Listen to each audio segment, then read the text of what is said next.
Guess that means I'm calling the meeting to order.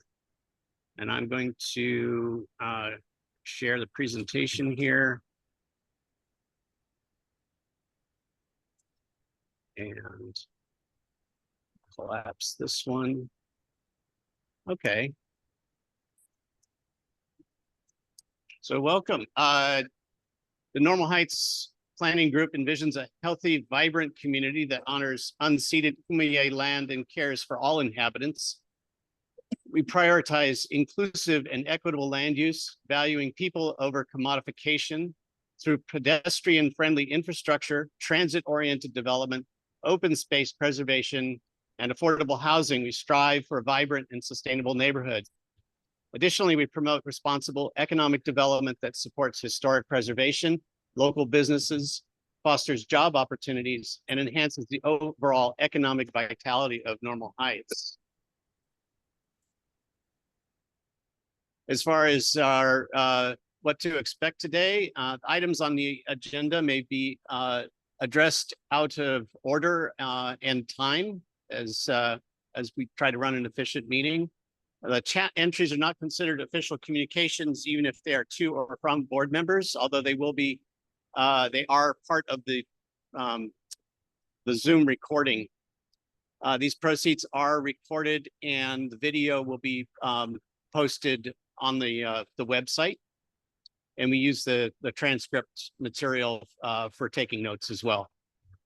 If you're on Zoom, please enter your chat for our attendance count. It really helps us with our credibility with the city, and include your email address if you're interested in being added to our NHCPG mailing list. Few rules of the road: no cussing, no hollering, no spitting on the floor, no fighting, and say it with me, no horses inside.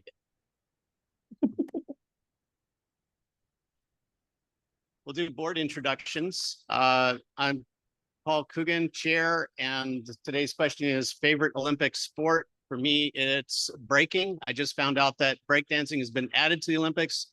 To me, that is really amazing that humanity can go from Boogaloo Flu to an official sport at the Olympics.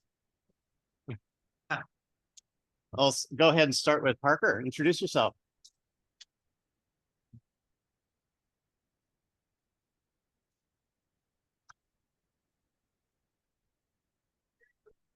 Real loud.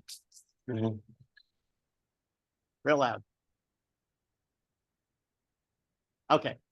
Parker's our timekeeper. He's not an official voting board member, but we he maintains order for when speakers come up, especially during public comment. Thank you, Parker.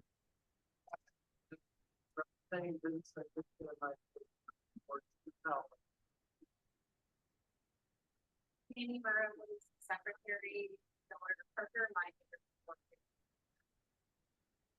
and Soderbergh, my favorite sport varies. There are a lot of them.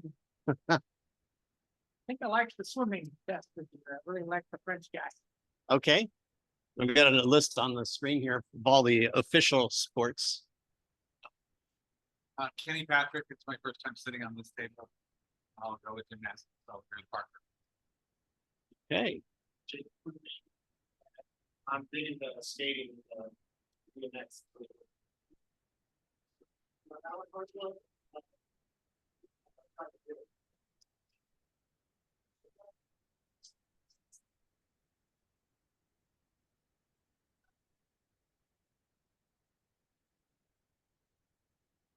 Okay. Next up, is there any digital communications from social media or email? Hi.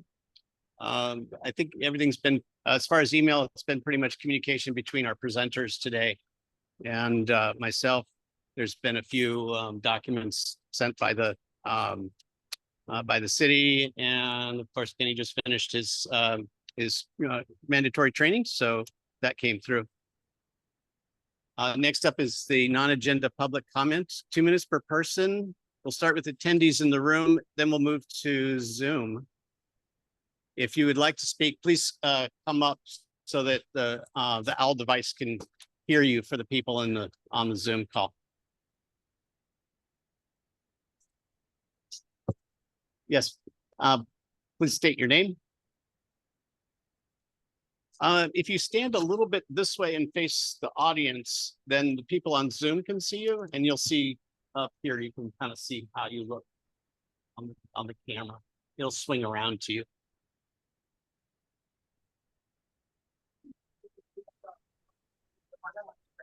Can't hear anything. No. Go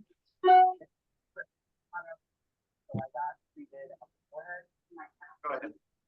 Go ahead. Yeah.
Thank you. Anyone else in the room? Um, And then let's move to on Zoom. I see Susan Baldwin, you have your hand raised.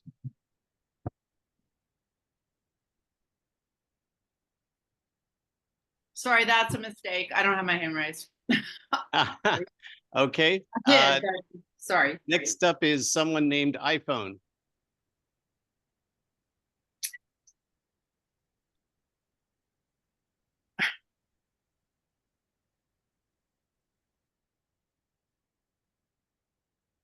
We'll come back. Next, Francis.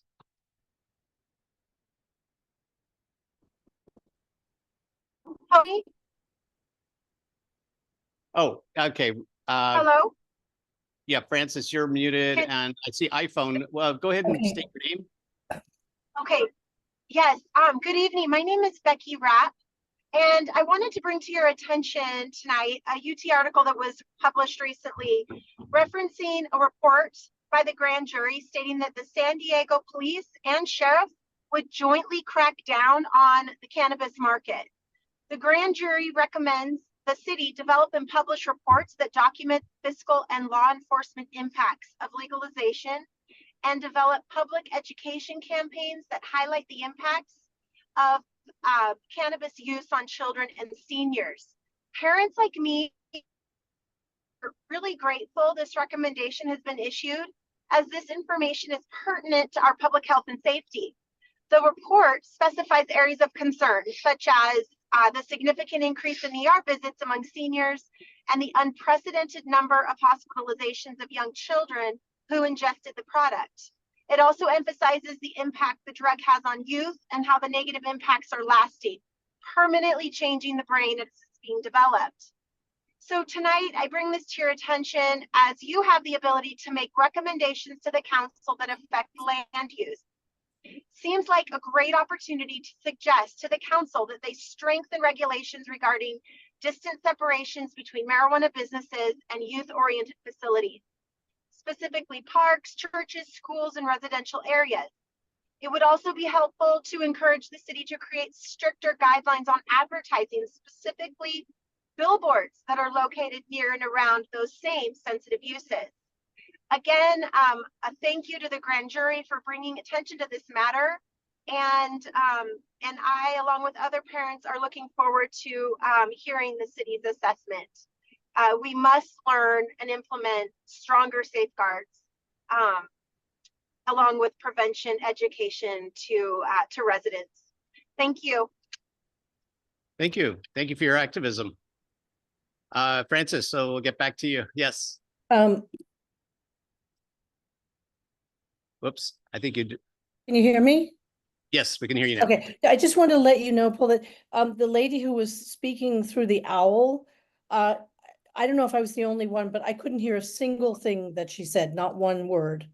It was all very faint and kind of like it was underwater.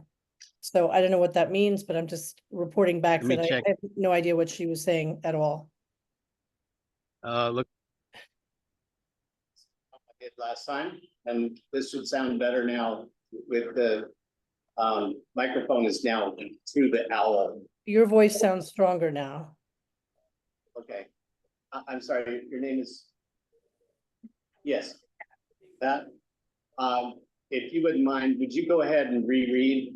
I don't want you to lose your recording in the session. Okay. Yeah. Is there a way to speak into the microphone more, like directly into the microphone? He's coming up to the owl device. Go ahead and test and see if you sound better now. Testing, 1, 2, 3. That's much better. Okay, thank you. Would you mind giving you 2 more minutes to? And if my eyes water and I sneeze, it's because my allergies are off the charts. No problem.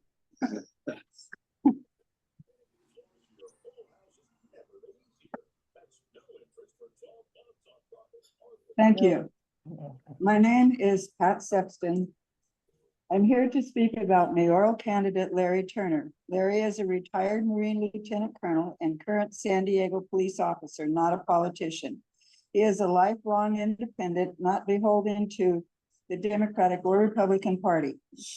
Larry is a common sense people person with real life experience from 23 years in the Marine Corps and 8 years as a San Diego PD officer. And by the way, he does work with the homeless downtown every day, and he has a plan for that. He's collaborated with national and international organizations at the highest levels and demonstrated strong leadership skills leading humanitarian missions. Larry will prioritize transparency throughout our city government and engage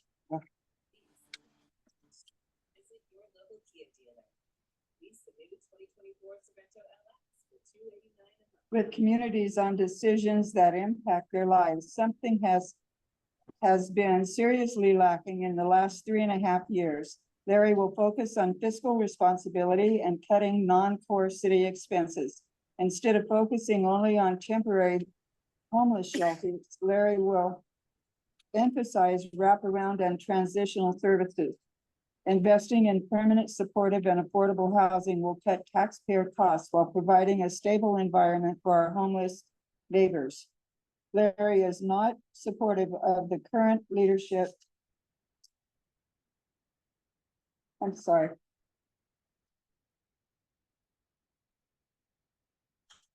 Proposed 1% sales tax that will take millions out of taxpayers' pockets, as current leadership has not proven that it will appropriately manage that additional income. I urge you to visit his website, larryturnerformayor.com, where you can find a comprehensive list of his positions on the critical issues facing our city. After doing so, please consider having a yard sign delivered to your home. Fill out the volunteer interest form, and if you can, make a small donation. With your help and support, Larry will return San Diego to America's finest city. I hope you guys heard all that. Thank you. Thank you.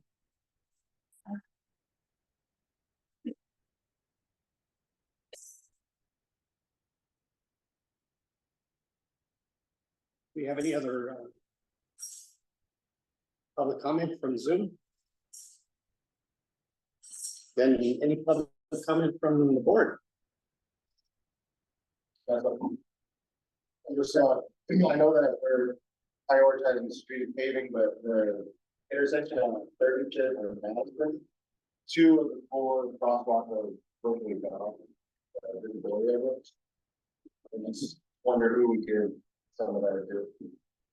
Before school starts, hopefully, not wait for it to do that. Good point. Ellen has the traffic task force, but usually I would say we start with a get it done request because then it gets track and traceability. And we can escalate that to Sarah, our Also, see me after on time the next year. Right, thank you. Yes. I got the crosswalk painted about a month ago and right after here, so they just emailed the person in charge of that and I'll email them all about. Because it's a smooth crosswalk, they came out in the we get it done, if they do that, it says something like 380 days. Okay. There's still a few traffic engineers I know. So they were after looking for it, and the Global Vision's been trying for about 8 months. They put in one to get it done after the report. 2 of the 4 look like they were just done recently, not that school. In front of, I don't know, but the 2 on the school side are just, they're gone. So the road is so uneven. These 2 in school and Polly were just done. I'm talking about those, right? But the reason I brought the road is because that side where they are just put the road in back. Thinking maybe they're waiting to repave it later, but they would that block. Okay. Hey, thank you. Well, moving on to approval of the minutes. We have a motion to approve the minutes. Nancy makes a motion. I'll go that. Jacob seconds. Is there any discussion or comments before we go to the vote? Then we'll take it to a vote. All in favor of approving the minutes? And those, any nays? And any abstains? One abstain? I assume your reason is you were not at the last meeting. Okay. Next up, treasurer report from Francis.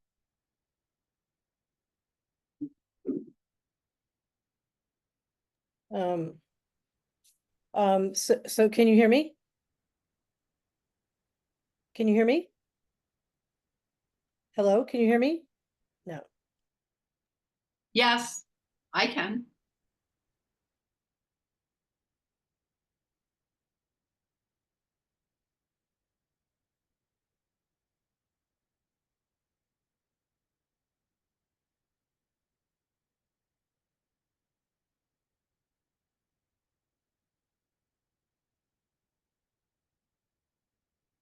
Okay. I would assume we have the same balance. It's very low.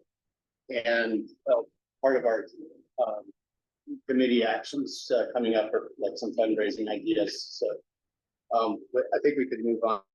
Thank you, Francis.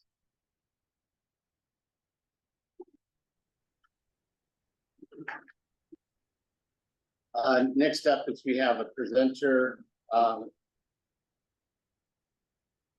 Elsa Sevilla has a cost of study on Measure B implementation, which is related to track collection fees. There. I think, yeah, perfect. Hi, everybody. Thank you so much for giving me this time. I'm here really to give you a little bit of information about Measure B and the cost of service study that the city's conducting right now. You might have heard of it. You might have seen it in the news. The big takeaway from my short presentation is really to invite you to the open house meetings and also to invite you to visit the city's website to get the information about the cost of service study. And more importantly, to give your input on what services you like now, what services you'd like to see. And that is super important. I'll give you some information so that you can do that. But let me go ahead and start out with giving you a little bit of information about Measure B. It was approved by a majority vote in 2022.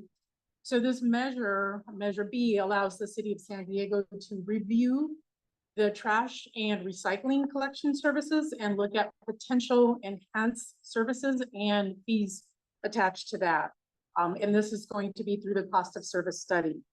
This means, as I mentioned, that the city needs your input and feedback, and your input can lead to better services like more recycling pickups and free bulky item pickups. The study will help figure out also the cost and potential fees that will be attached to it. And who's going to be affected? Those are single family homeowners, renters in those homes and properties with 4 or fewer units. Currently, condos, apartments, larger residences, and businesses already pay for trash services through private haulers. And as I mentioned, some of those new services could be increased recycling collection, free trash bin and replacement at no additional cost, more services based on what residents provide and the input and feedback, and what they provide the city that they need, what kind of services they want and need. Some of the benefits of the fees, if they do go into effect, is they would free up some funds from the general fund, and they would go to parks, public safety, libraries, street repairs, homeless strategies, and other services. And so I'm here to give you some information about attending the meetings that will be going on through August, November, and March. And all that information, I brought some flyers that you can pick up. You can also go to the city's website and get all that information and find out which one is closest to your area. So we'll be holding a total of 27 in-person meetings across all 9 council districts. As I mentioned, August, November, and March. There will also be 3 virtual meetings for those that may not be able to attend in person. We're working with community groups to get the word out, as well as coming here. The goal is to get that information out into the community. We will have focus groups, presentations, open houses, flyers, pop-up events, and also the questionnaire on the website. That's how you'll be able to give your input, and that's one of the key things, is gathering that feedback for the city. How to share your thoughts about Measure B and the cost of service study, as I mentioned, is attending these meetings. You can email the city at trash@sandiego.gov. You could also visit the city's website at cleangreensd.gov. And that's where you're going to find all the information, all the flyers that I brought today, and the information will be on the website. You can review it closely. I see that some of you have grabbed some of that those materials, but on the website, you'll be able to review all that. And also, there's a lot of questions that people want answers to, and there's some of those questions are on the website and the answers as well. So if you visit the website, you'll be able to get a lot of information. Anything that's not answered on the website, we really encourage everyone to attend the open house meetings so that they can speak to city staff and get those questions answered. And then, of course, what happens next? The cost of service study will determine the actual cost of trash services. The study will then be presented to the city council early next year. And then the council will decide whether to adopt a fee, and if so, how much. Homeowners will get a chance to, through a 45-day period, to protest if they do not agree with the fees. That postcard mailer obviously will be mailed to residents in San Diego, and those are single homeowners will get that postcard, and they will be able to protest through the postcard. But most importantly is getting the information to you about the meetings. We hope that you attend the meetings.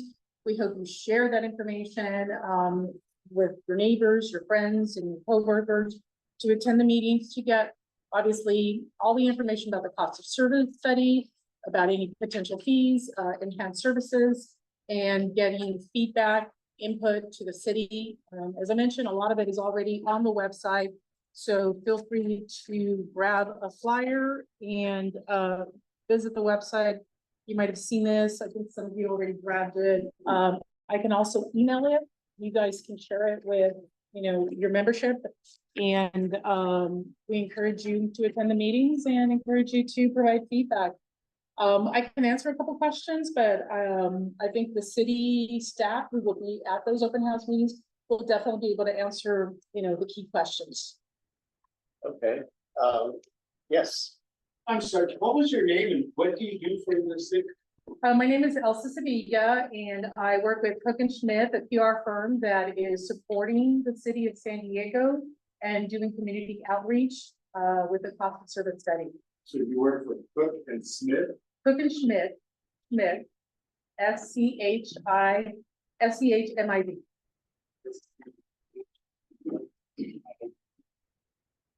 Yes, So you don't work for the city? no, I do not. We are. This is just a promotional. We are working with the city. This is community outreach to get folks to the open house meetings so that they can provide, get the information and provide input. You don't happen to know what the city's paying for Smith I do not. as well as Yes, stock. yes. Any other questions? Great, thank you. Thank you so much for your time.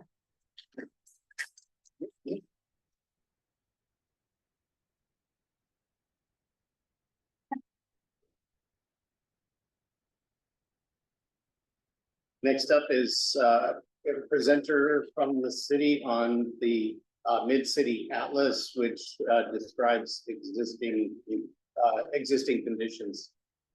Oh, Alex, hi. Good evening, everyone. My name is Alex Frost. I'm the project manager. And where's Selena? He's gonna co-present as well. So maybe you can come up when it's your turn. Yeah. Yeah, I have a flash drive. Okay. And that's how we did it last. Oh, yeah. I know. It's up, it's still up in place.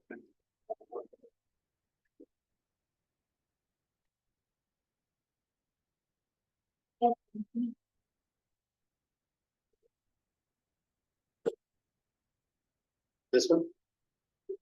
Yep, that's it. Okay.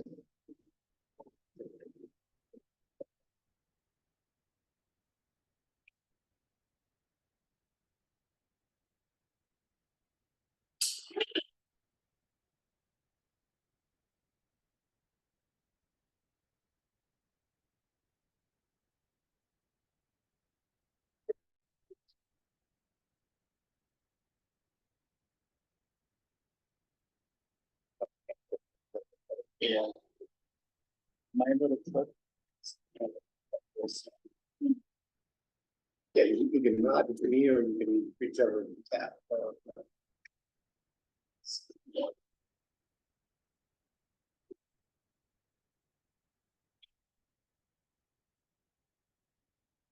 That's. Okay. So now over here. Share some.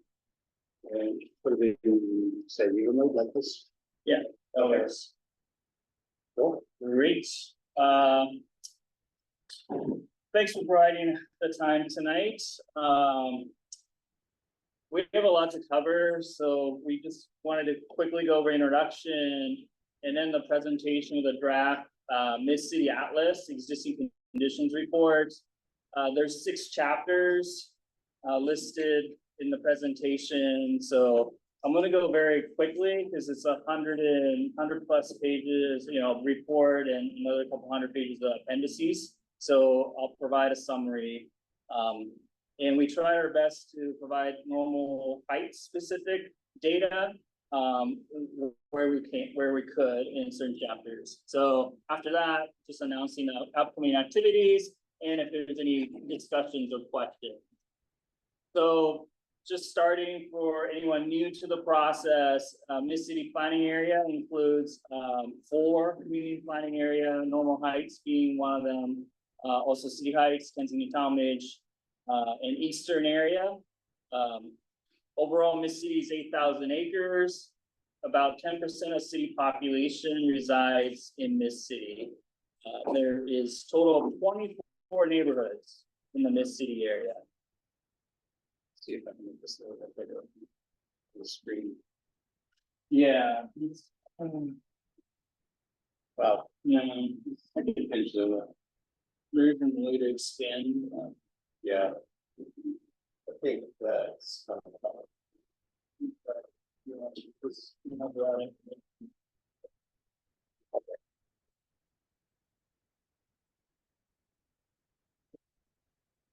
All right, so why are we updating the Miss City Communities Plan? The last plan was adopted in 1998, so over 25 years ago. And a lot's changed since then. So we want to address regional growth and housing needs, understand community needs and enhance quality of life, evaluate infrastructure demand, and reduce environmental impact. We're at the first phase of the plan update, gathering community ideas. We're close to wrapping up this activity by end of the summer. And we've been doing a lot of engagement activities. We, released our project website, videos in English and Spanish, web map, fact sheet in 3 languages, 13 pop-ups. First survey, we have a Miss City CPU joint working group. They meet every quarter to discuss major issues related to plan updates, several community office hours. We had 2 interactive workshops and 3 mini workshops, several youth engagement activities and stakeholder meetings and partnership. And currently we have a text-based input. It's called Follow the Lamppost, but it's a kind of like a way to chat and provide input related to land use and mobility and other thematic elements. But today's focus is on the existing conditions report. So we have the draft report, appendices, which has supporting data by community planning area, and then a web map, which is, you can zoom in and out because Miss City is a huge area. So you can, go to where you live and find out, well, what's the current plan land use? What's my zoning? Are there any historically designated, parcels around my neighborhood? So these are the things you can check out online. And the Miss City Atlas Existing Conditions Report. So it provides a snapshot of existing conditions, challenges, and opportunities. 6 chapters: intro, history and place, sustainability, equity, and climate resilience, land use and development, mobility, parks, public facilities, and open space. There's a lot of history of Miss City development and other existing conditions, but it is a snapshot. It's not really comprehensive. So going into progress and trends. So before starting the 1998 Miss City Communities Plan, significantly reduced opportunities for new homes along Adams, El Cajon Boulevard, University Avenue due to a lack of adequate community facilities. Reduction of over 10,000 homes. But it also encouraged community investments and celebration of cultural diversity and focused future growth in urban villages. Just providing some context. And we look at the Miss City population and housing growth. This is from 1970 to 2022. The blue line is the population and the orange is housing units, right? Number of homes. So the population in Miss City peaked in 2000 at 146,000 people. And since then, there's been a 9% decline in people living in this city area. So 13,000 fewer people. So that's like almost everybody in Normal Heights. It's about 14,000 people living in Normal Heights. Meanwhile, City of San Diego population grew by 14% between the year 2000 to 2022. What about Normal Heights? So we have data going back to 1990 to 2022. So similar thing, the population peaked in 2000 in Normal Heights at 17,000 people. And since then, we've had a 14% reduction or almost 3,000 fewer people living in Normal Heights. And you can kind of see housing units too. Very little new development has happened. And while the household size is, shrunk and people are having less kids and et cetera. What about the demographic population change by age, race, and ethnicity? So the first chart is population change by age group, right? And really the headline is fewer young people under 40 now living in this city compared to year 2000. A lot more old people, 50 plus.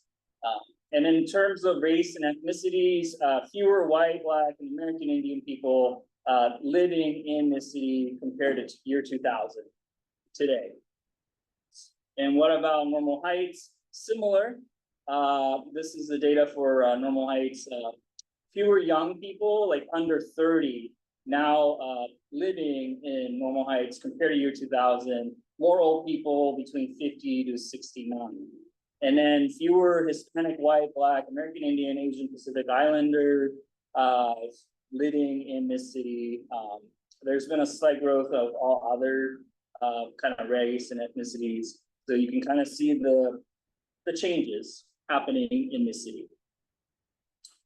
One of the reason I think, at least recent exodus, interstate migration from California to other states is the home price and cost of living issue. And this kind of shows that in year 2000, the median home value was about $150,000 in this city, and the median income was $31,000. But today, or 2022, median home value is $722,000, and then median income, a household income, $77,000. So you can kind of see that the home price is increased by 384%, but the income has only increased by 142%. So you've got this huge gap, right? Affordability prices, and this is what we're talking about, at least for homeownership, well, rent as well.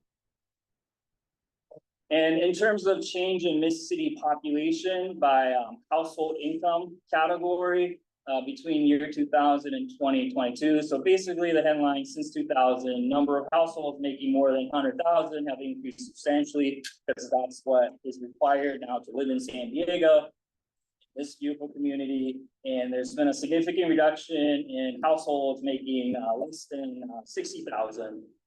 They have moved or and then in terms of the housing occupancy and types, so the first graph is the occupancy status. So basically there's Mid-City renter versus homeowner. Owner occupied, renter occupied is in orange. Owner occupied is blue. So in Mid-City, 69% of homes are renter occupied. Compared to City of San Diego, it's 52% are renters, 48% owner occupied.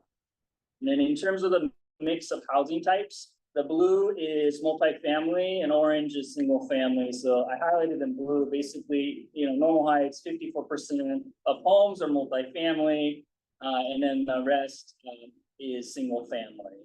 And you can see Kensington, Talmadge, Eastern area, there's a little bit more single family homes in those communities compared to City Heights and Normal Heights. So there are some good news. There's been over $2 billion in community investment that's happened in this city. Big one, City Heights Initiative, the Price Philanthropies Foundation leveraged and invested over $200 million to help revitalize City Heights Urban Village. That's where the library is and the police station and that kind of whole area. Over $265 million in bike and transit infrastructure. Mississippi Central Line Rapid and bikeway investments, and over $600 million invested in modernizing school facilities. And you see this here in Normal Heights at Adams Elementary and whatnot. So, and then over $1 billion in capital improvement projects, current and recent, related to streets, water, sewer, stormwater, parks, and other facilities. For Normal Heights, it's about $91.3 million in capital improvement projects that we could identify. So in terms of introduction, the downzoning action from '98 probably contributed to population peak in 2000 and growth stabilization. Compared to 2000, fewer young people under 40, and fewer Black, white, American Indian people living in this city today, and share of households making more than $100,000 has increased substantially, and increasing median income has not kept pace with median home value. And since 1998, Mid-City has seen over $2 billion in community investments, and also opening a 2 state-of-the-art community facilities, the YMCA and the Croc Center in Eastern Illinois. So moving on, topography and natural features. So the canyon system contributes significantly to a sense of place and forms a backdrop of Mid-City, which you know. So this is a map of a historic subdivision, and basically Normal Heights is all in like a teal color, turquoise maybe, in green. So that's 1900 to 1909. So most of Normal Heights was subdivided in 1900, early 1900s. And so that's because it was developed with concurrently with the streetcar line, right? That started operation in 1807, I believe. So this is a subdivision, and this is when the buildings were built. It's when they subdivided and laid out the streets and alleyways and started the infrastructure. So most of Normal Heights urban grid with a alley in the middle or side, and that was the trend in the development types in the 1900s. And you can see this is a residential building age map in the maroon. So most of Normal Heights building pre-1945. And you can see eastern area is all post-war, World War II. And so it's much more suburban and car-oriented compared to Normal Heights. In terms of historic sites and districts, there are 2 historic districts currently in existence in this city, the Talmadge Gates, iconic gates in Talmadge, and then Islinger is a neighborhood in City Heights. And then there's one cultural district, Little Saigon cultural district, and then a lot of individual historically designated homes. It's in the blue, all the dots in the blue. And I think there's a handful in Normal Heights today. And then important places and neighborhood centers, obviously the Adams Normal Heights gate design, and the business districts, really important, the hub of the community. So in summary, most of Normal Heights is a kind of urban grid typology, and half of the residential building in this cities were constructed prior to 1964. So very little construction has occurred after 2005. And there are many important places in neighborhood center through the planning area. All right, sustainability, equity, and climate resilience. I will be done after this and then pass it on to Selena for her portion. So this is a map. The majority of planning area is within transit priority area and sustainable development area. In future, several designated smart growth areas. So the transit priority area is a state definition of a half mile to a major transit stop as a crow flies. The sustainable development area is a city's kind of own definition of, access to transit stop up to a mile walking. So most of this city is in a sustainable development area and transit priority area. And Sandag, our regional transportation agency, has a smart growth areas, just labeled town center and mixed use transit corridor and Normal Heights, I guess. And the reason for this is Mid-City is very walkable, right? This is a walk score, and area in green is very walkable. Most errands can be accomplished on foot. Being able to go to, get your coffee or pharmacy or grocery or, other services, school. So, and somewhat walkable is orange. So most of Normal Heights is either somewhat or very walkable, which is nice. And just backing up though to this Federal Homeowners Loan Corporation graded area map. So there's been a lot of focus on equity. So in terms of land use, this is a redlining map, and the areas red, gray D, and grade C and the of Normal Heights was considered grade C, which made it really hard for people to get loans to buy homes. So it impacted many neighborhoods, especially lower income residents and people of color, which prevented them from mortgages, purchasing or improving property and building generational wealth. And this still has a lingering effect in Miss City. So this is a California Tax Credit Allocation Committee opportunity map for 2024. It's a mouthful, but it basically divides Miss City to moderate resource, low resource, high segregated poverty, and low resource. Most of the green is basically what's considered low resource. And what's significant is that there is a prioritization to further affirmatively further fair housing. So trying to encourage more homes in highest resource area with a lot more, high paying jobs in great school districts and other amenities. But really the purple outline, the boundary is the neighborhood change area identified by UC Berkeley.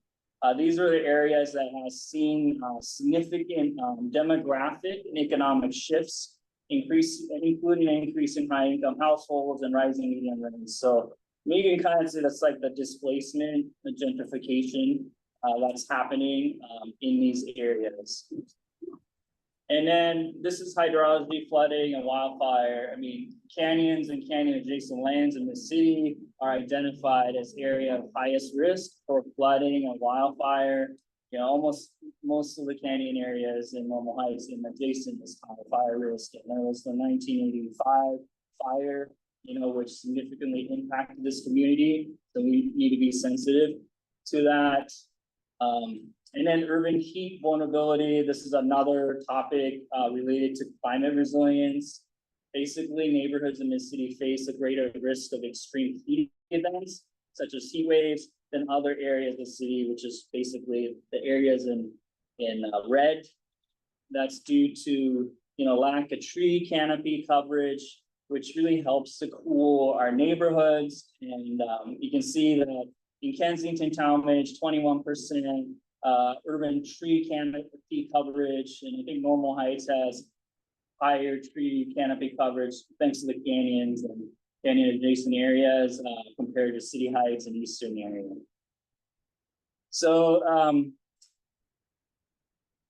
So basically, due to centrally located transit-rich environment and diverse housing types, Miss City residents consume fewer resources, engage in less driving, incur lower expenses for both autos and utilities than the regional average. That's in the report. And Miss City has better pedestrian and bicycle transit score, and redlining did marginalize lower income residents, which is still lingering today. And census tracts are experiencing significant neighborhood change in this city, particularly Normal Heights, Kental, and City Heights. So that's my component for now, and then passing on to Selena Ray. She can talk a little bit more about the land use in Normal Heights. Thank you. I'm passing it on to Selena to complete the next area. You want to? Yeah, sit here. Go ahead and Just take that seat. even with the microphone over there, our device picks up pretty well. And I'll go ahead and share back to the presentation that you're going to hear. Well, I'm just doing attention to this, and I'll be going over the land use center development and mobility section of this presentation. Selena is the associate planner with the city planning department. I'm sorry, what are you going to be going over? The land use and development and mobility section. Yeah, what was that last meeting? I'm elderly, You have to project. Yes. I can speak out the land use and development and mobility section. Yeah, mobility is transportation, basically. So our first map is of the existing land uses, which is what is currently on the ground. In Normal Heights, 48% of the planned area has housing in it. 33% is public facilities and utilities. And however, the reason why this number is so high, it's because it's taking into account transportation like the streets and the freeways. And then the third highest land use is parks and recreation at 16%. Next, the adopted community plan land use map, which consists of our planned land uses. In Omar Heights, housing is identified and allowed in 69% of the planning area. 13% is designated for open space. And the third highest planned land use is commercial at 6%. Land use will be a key area of focus during this community plan update. We will be exploring different land uses to further our city goals. This is our current zoning map, adopted in the last 1998 community plan.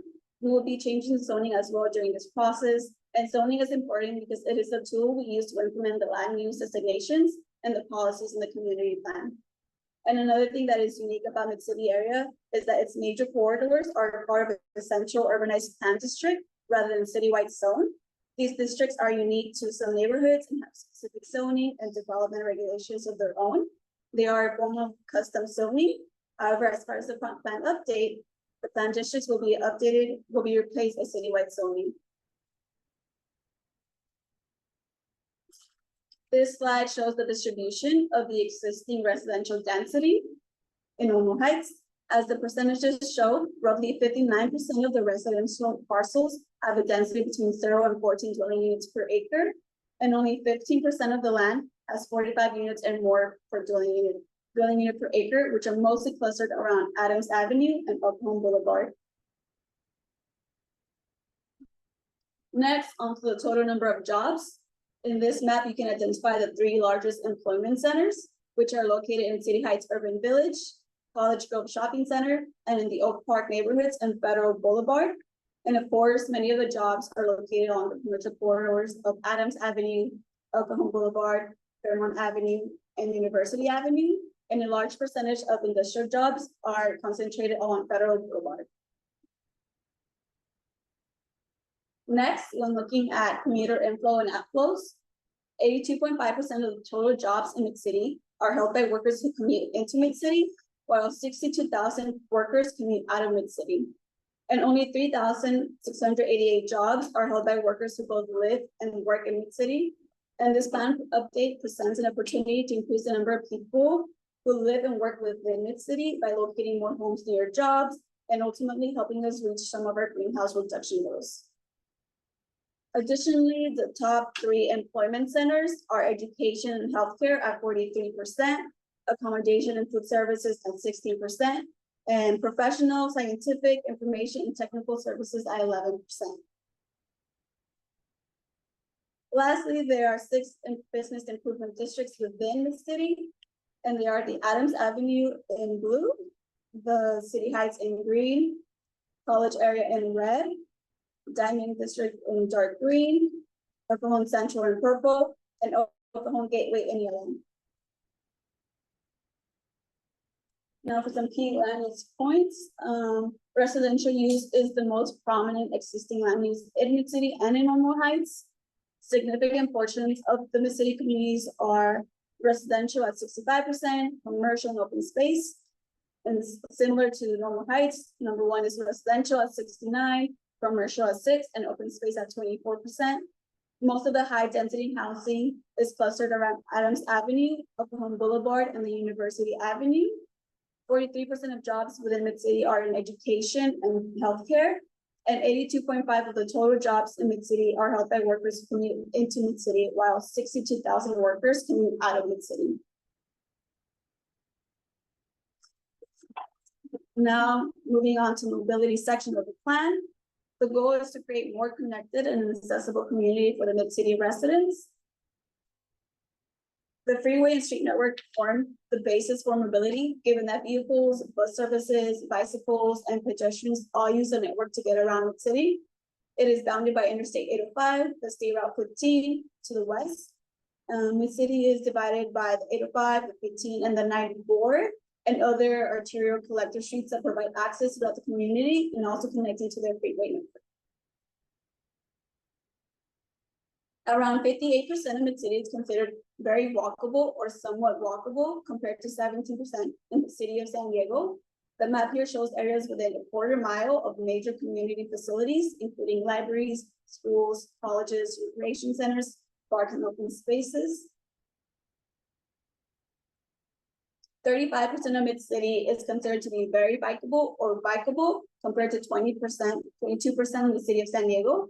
And as you can see in the map here, the 16 bike network in Mid-City is primarily a combination of class 2 in the blue and class 3 in the green facilities, with some class 1 and bicycle boulevard facilities clustered in the western portion of the planning area. This is the existing planned transit network. Local and rapid bus service provides public transit within Mid-City as shown here. Buses offer connections to trolley stops outside the planning area in the greater San Diego region. Within Mid-City, there was approximately 355 collisions involving a pedestrian and resulting in injury occurring over a 5-year period between 2018 and 2022. Of those collisions, 79 resulted in a serious or severe injury, as shown in this figure. The heat map shows the concentration of pedestrian crashes resulting in injury within the planning area. Within the city, there was approximately 9 collisions involving a bicyclist, resulting in a serious injury or fatality occurring over a 5-year period between 2018 and 2022, shown in the map. And lastly, the freeway and street network form the basis of mobility within the city. Existing canyons and freeways provide the biggest barrier to pedestrian walkability in Mid-City. Mid-City is a medium to high bicycle trip generator area. The intersections with the most pedestrian collisions were concentrated along El Cajon Boulevard, University Avenue, Fairmont Avenue, and Euclid Avenue / 4th Street. Serious pedestrian injuries or fatalities are also clustered along the corridors listed above, as well as the entrances and exits to the freeways. And around 20% of Mid-City workers either commute by walking, bicycling, public transit, or work from home. Now I pass it back to Alex. Thanks. Yeah.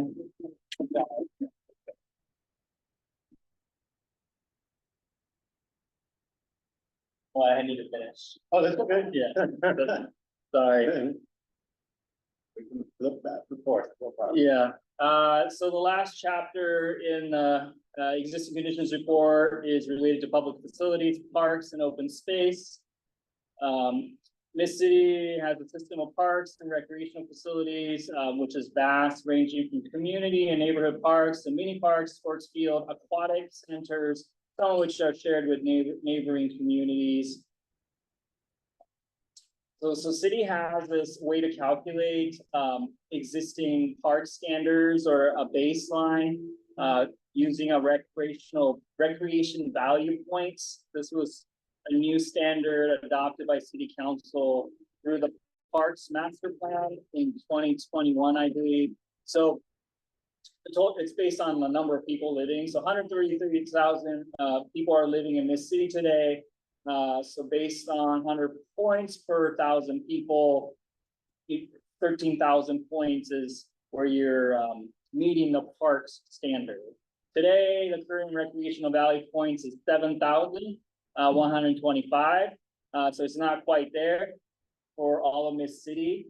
For recreation center, there's a requirement of 17,000 square feet per 25,000 people. So 90,000 square feet is what's required to meet the standard, and the current square footage amongst I think there's 6 recreation centers in this city, 1 in Normal Heights, and it's about 50,000 square feet. And then aquatic complex requirements. So the standard is 1 kind of aquatic complex center per 50,000 people. So that's 2.6 aquatic complexes. Right now there's 2. There's 1 in City Heights, and then there's another one in Eastern, or there's 2 in City Heights.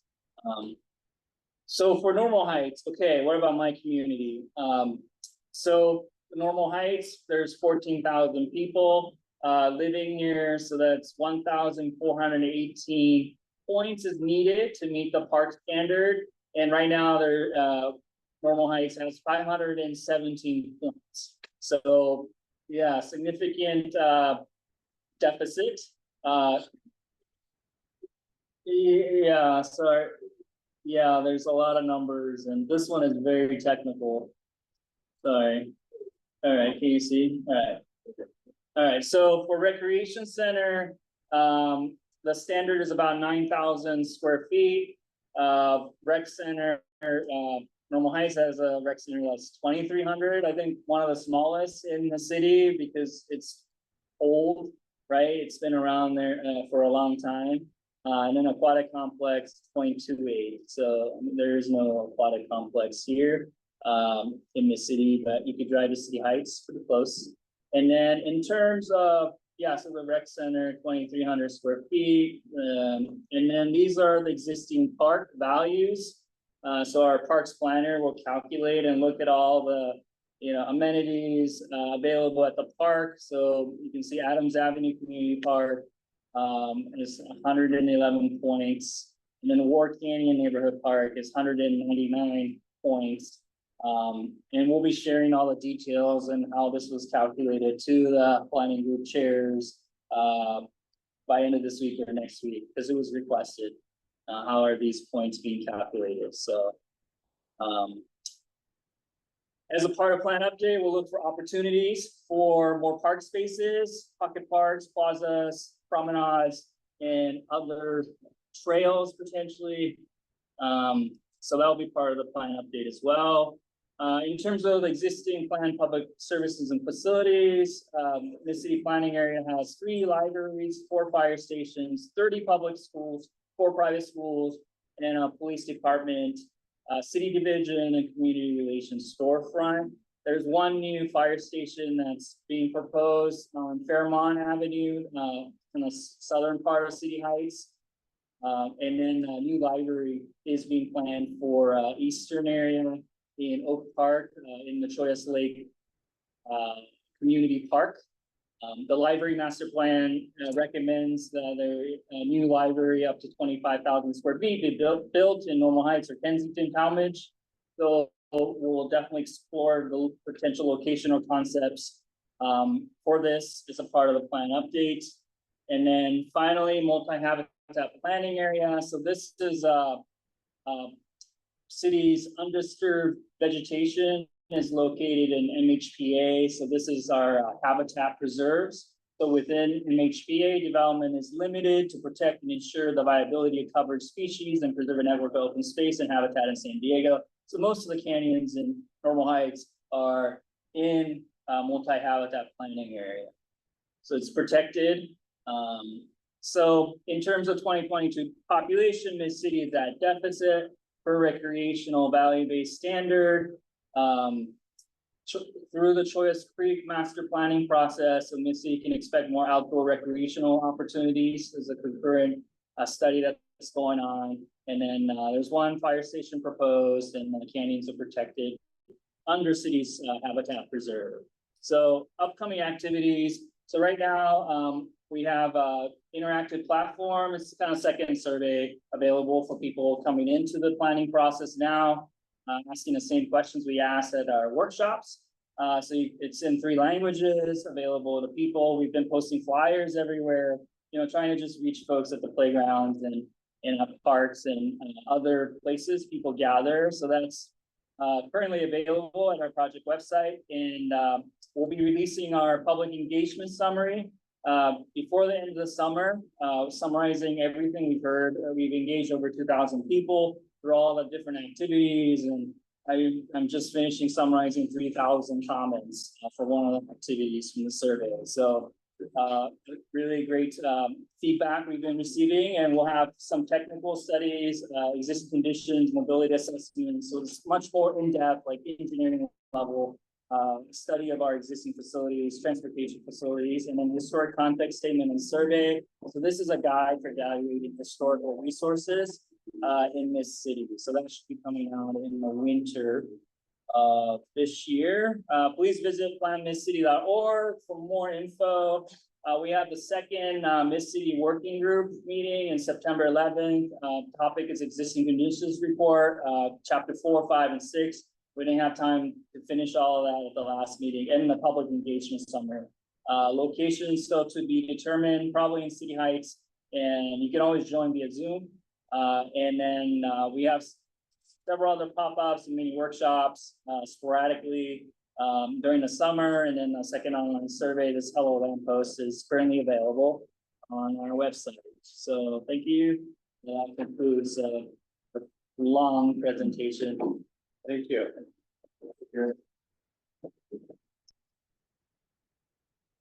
At this point, we do have some Q&A, but I'm going to request that the questions and answers, the conversation centers around the existing conditions report that was presented and existing conditions, because we are a long way from planning and supposing what's going to happen in the future. So I want to keep the conversation focused on the presentation and the outlook. I guess we'll take questions first from the room. Yes. Let's take it in, I'm sorry. What is this for? Is this for like allocation of funds? Or the funds already allocated and you're trying to discover how to spend them? Why did you do this? So there was a community kind of request update in the city plan. So that's number one, that we did apply for a grant and we did receive a grant from SANDAG. It's called the SCHIP program. It's funded by Transnet from the excise tax, 0.5%. So that's the grant funding we have right now. And So there's money, how much money? the SCHIP grant was $500,000. Yeah. Yes. At the first working group, a lot of us gave written comments. And so I was wondering, are we going to have written answers back at the next working group or?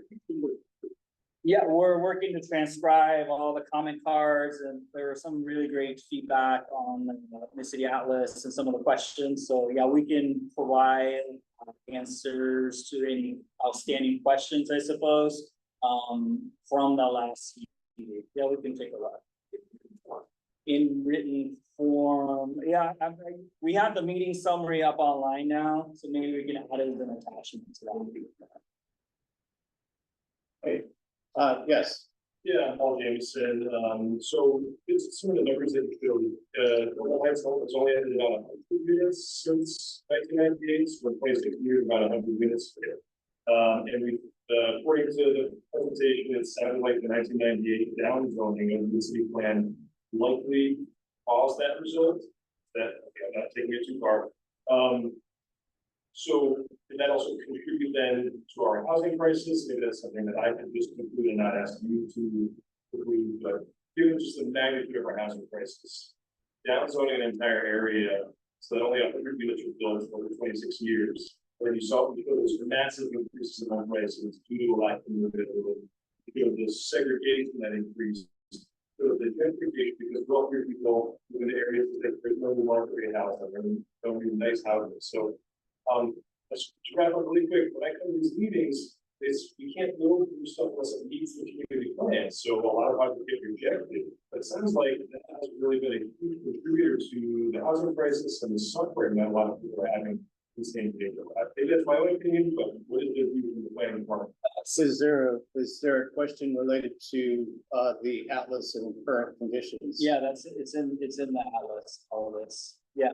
Okay. I think that certain notes all is presenting, yeah. Yeah, yeah, so there is, the research is pretty clear, when you create scarcity, so downzoning, increases price. Rentals and homeowners, home price, so the research is pretty super solid, high quality evidence that it contributes to it. So yes, that has impacted the region. For sure. Sorry, yes. I want to make sure that I got this right. Yeah. You said that the oldest people are the largest population in the area now. And the walkability was increased from half mile to a mile. And that doesn't make sense to me. If low income and older people make up the majority, for an older person or disabled person to walk a mile rather than the old half mile. Doesn't make sense to me. I guess the question is about the age demographic in relationship to the mobility zones of the TPA and FPA. Yeah, so I think when the city council adopted the sustainable development area, you know, was there a consideration for the demographic of older folks, right? I mean, there's no question about it. The San Diego region's getting older.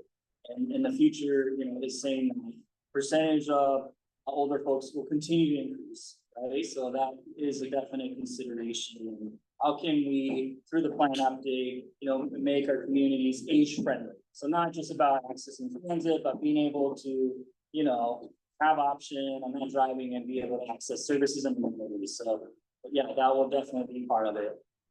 Yeah. Okay. So it's up to one. I'm gonna take Joe and then we'll move to Rainey on the Zoom call. Follow up to the previous. Are those numbers tied to the No, it has not. So, but what we are seeing is the state, you know, and the city passed the new ADU incentive programs, let's just say 2021, I believe, or 2020, 2021-ish area. And we've seen a huge increase in ADUs actually that's being built around this city now. So in the data we have, it's probably not reflected up to 2022 because, you know, some of the permits are being issued now.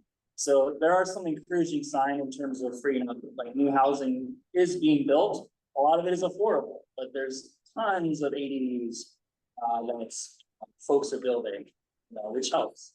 I'm sure it's well over 100 created. No, I think in Normal Heights is, I mean, really the new developments, there's the mixed use facility down the street that's been built. There's one right by Bonds that, what is that? The Star Wars building or what is the name of it? Yeah, the one hangs over. Yeah, the one, yeah. So you can really count when you're like, your one hand, like new housing that's been built here. So yeah, it's very little has been built in Normal Heights in the 20+ years. But now we're starting to see a little bit more with all the housing, affordable housing incentive programs that's been passed citywide. So that's helping for sure. So would it be fair to say that our densification really occurred in the 1970s? So it's kind of that marker. Yeah, pretty much. Let's go to Rainey online. So thank you for pointing out that Normal Heights is getting older because I feel it every day. And I might have misinterpreted what you said.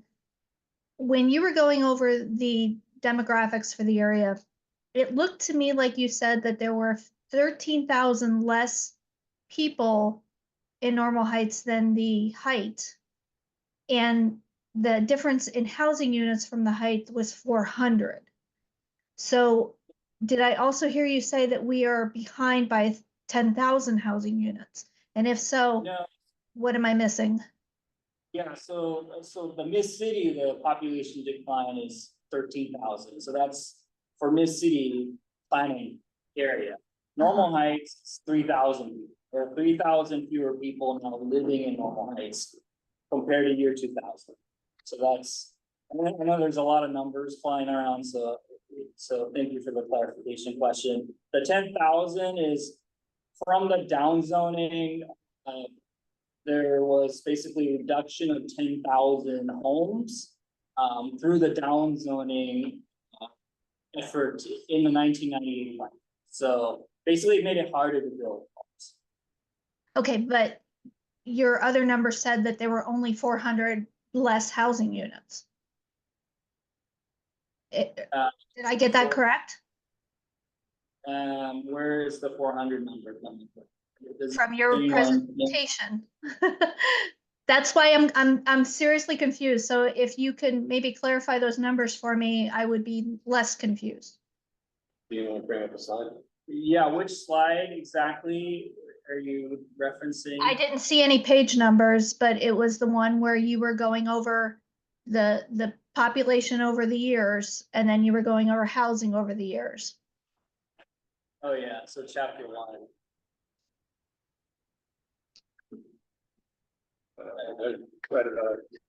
Here. Keep going back So- there. Right, So go back another. this one? So, yeah, so if we have less people in mid-city, but we have 400 more units, how is it we have a housing crisis? So, yeah, from 2000 to 2022, Miss City area, which is an 8,000 acre community, has only built 400 homes in the 22-year period, according to this data. So the San Diego region basically is facing like 100,000 homes is what we underbuilt, which is the homes we didn't build today to meet today's population and job growth. So we're in a hole like 100,000 homes. So that's. So you're not talking about the housing that we need for the population today. You're talking about the housing you want for the population tomorrow. Is that correct? No, so what I'm talking about is we're already in a hole to just meet today's population and growth. The San Diego region has underbuilt 100,000 homes. That's 3 downtown worth of homes. The region, right? Hasn't Well, built. or it's the number of short-term rental licenses that are out there, but I digress. So maybe I'm just not understanding how we have less population but need more housing. So I would appreciate if somebody could clarify that for me offline. Thank you. There's 4 factors to the population decline, right? Birth, death, interstate migration, international immigration. And what's happened is families with kids, a lot of kids have moved away from San Diego because of the cost of living, right? They moved to Nevada, Arizona, Texas, Florida, Oregon. And this trend accelerated in the last 4 years with whole COVID and the response. So that's what's happening. And the young people today are living with their parents. The family formation marriage rate is declined significantly. Having kids is expensive, so there's a lot less children now. And so that's kind of the situation. And it's not only San Diego, it's most of California, coastal area, and it's also a national issue. So that's kind of why the household size is shrinking, right? So that's why you can still build homes, but the population is declining. So I hope I helped explain, but that's kind of the background here. Okay. Thank you. I'm going to stop sharing. Do we have anyone else online with any questions in the Zoom chat? Okay. Any other comments from the room? We go to the board. Yes. So if does the existing conditions impact policy formation? For instance, because we have the highest rate in the city, we're the higher rate in the city on average for rental. People that are renting homes for stuff.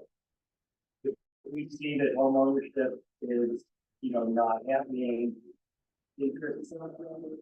What I see is for rent units being built and not, so there's something that's for the need to more home ownership opportunity. So I think that's come up a lot. How can we, encourage more homes that are for sale, right? For purchase. There are no more starter homes. And that's a statewide issue and a citywide issue. We have essentially a state law that disincentivizes building of condos, right?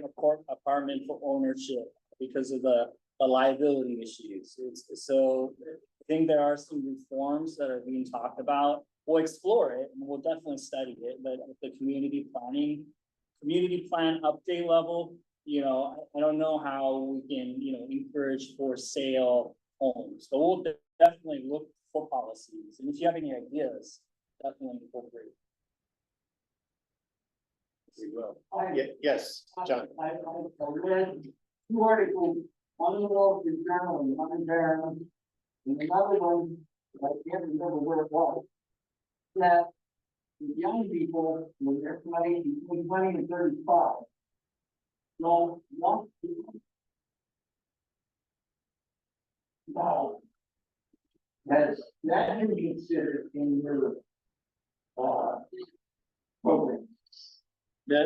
So young people 20 to 35, they don't wanna own a home. They don't want one. Based on, or, well, they can't afford it. All three are. The fact that they don't want the responsibility, they want the mobility, they don't want. They don't want only. They don't want anything. Yeah, no, I haven't looked at that, so. Okay, look into it. Do we have any other questions about the existing conditions? Who's doing anything? We'll start agreeing with the survey. Historical, so we have a consultant Page in Turnbull, they're California-based, they worked on the college area, bungalow report study, and so they're working on in the city. They're quite good, reputable consultant. Okay. I believe we can move on. Thank you. Yeah, One more, last question. So the slide says that somewhere around 20% of the workers need to commute from whatever other locations to three main hubs. I can scratch that page. But what's, if you create homes around those hubs, what's to prevent someone that's not a worker taking over those homes instead of independent operators? Yeah, I mean, that's a good question. Like that, I feel like that would just contribute more. Yeah, so I think there's a fine balance to make sure that our employment centers, especially the industrial area down by Federal Boulevard, is we make sure that the homes don't take over the jobs, right, that exist today, and find a balance between job growth and home growth for the future. And, the city can encourage. So when I worked on the Mira Mesa plan, we encouraged new homes to be built in Sorrento Mesa. And there's like 50,000 jobs within that area, high paying. So we can, create that flexibility, but, will property owner developer actually build the home? So that's a whole nother issue. It looks like, yeah. What's that?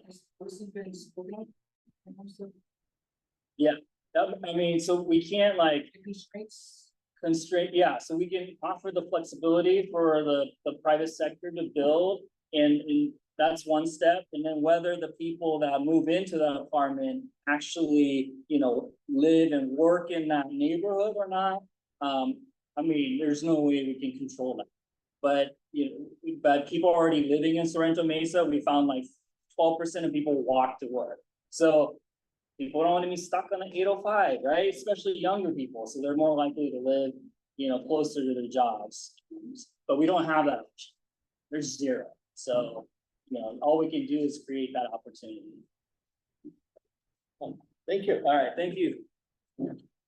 And Paul has the presentation, so Yeah, we'll share. We will link and, let me, let me. A couple months ago. oh, the report. Yeah, everything's in the report. There's a lot more information in the existing conditions report, and it's very visually rich, a lot of maps, photos, and pictures, very little text. So try to make it as readable as possible. Yeah. Yeah. Hopefully an enjoyable hour. It's homework, but you'll learn something. Thank you. Thank you. Yeah.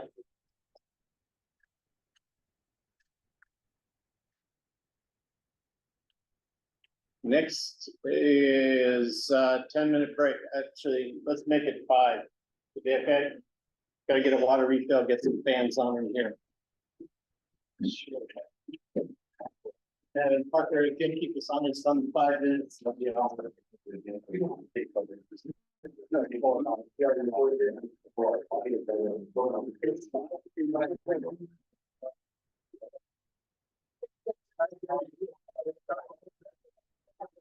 want to hear anything for the I think, no.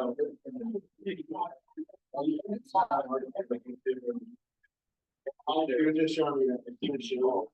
You're being on the street.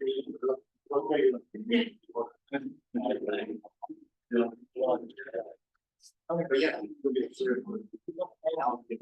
So we'll have four and then. Anybody else? I always have to challenge. Especially when it's on a map. Once.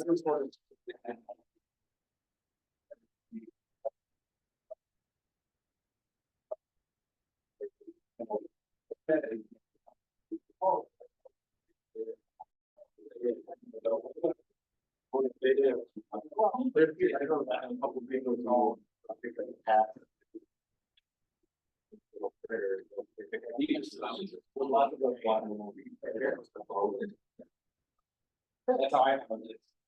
All right, well, this 30, 50 miles away, so yeah, we're okay. Oh, yeah.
Charger, right where you're at.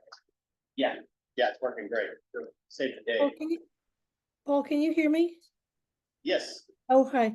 So, is there anything more that can be done about the sound quality? It's absolutely abysmal. Let me check and make sure. When people are talking who are at the board table there, like when Yeah. Scott Kessler was talking and when Jake was talking, when anyone who wasn't like directly in front of it was talking, and people in the audience, I mean, you can't hear anything. It's just it's like garbage, you know?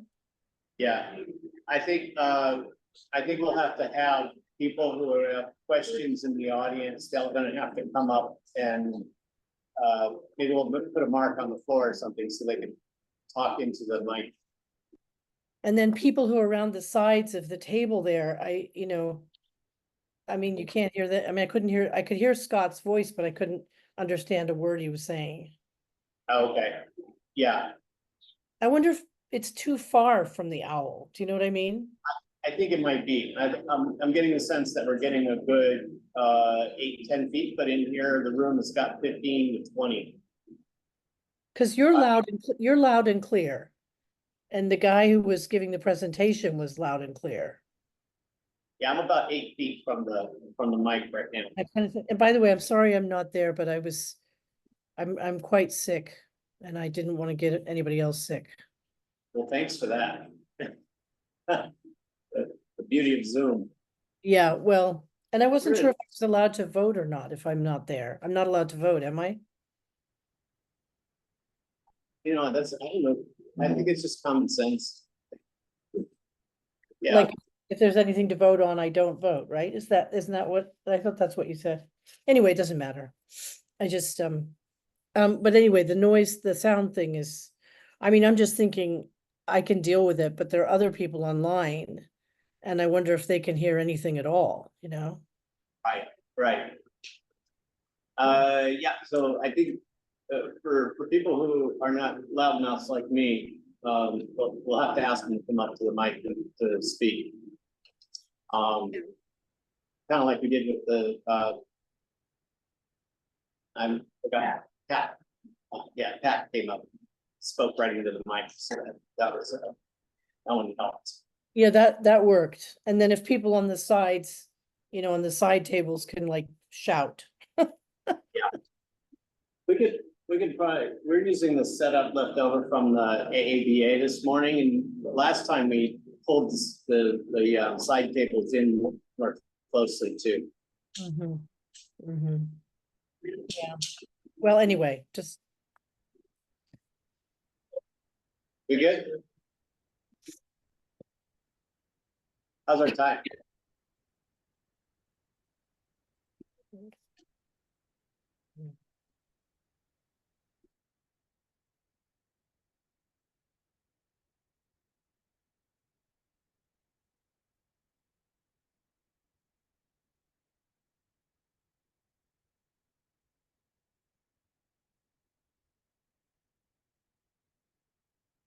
Let's go.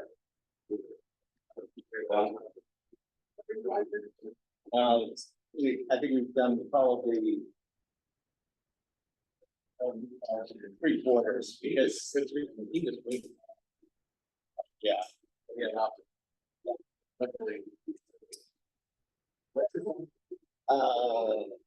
Alex, I don't hear the director on program. Like a front man. You know, yeah. There's a bunch of people, you know, typing downtown. Alex, go. Get out there. So is that part of the image? Okay.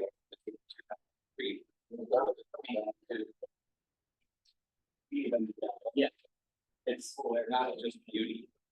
Well, it's a lot of it's aesthetics. It's increasing walkability. It reduces lead items. And then it plays into find an action plan, but I'm not exactly sure how we calculate the tree versus cemetery. But look at me, it's an aesthetic walkability. I can't stand summers in San Diego and like this. I grew up with like tree tunnels. I love the tree tunnels. Yeah, or you just go along the side of the park. I mean, and you can see it reflected on the real estate. They're on news. But yeah, but even on that, on our trombone there, you get up close. Now there's a lot of dense things. Like I think like 2 hours down, but on the other side of this. And then the streets myself.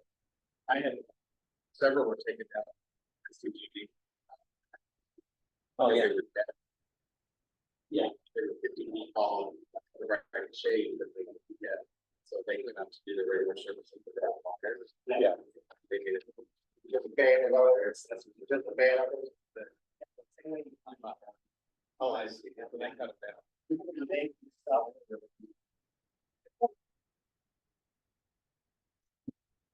Yeah.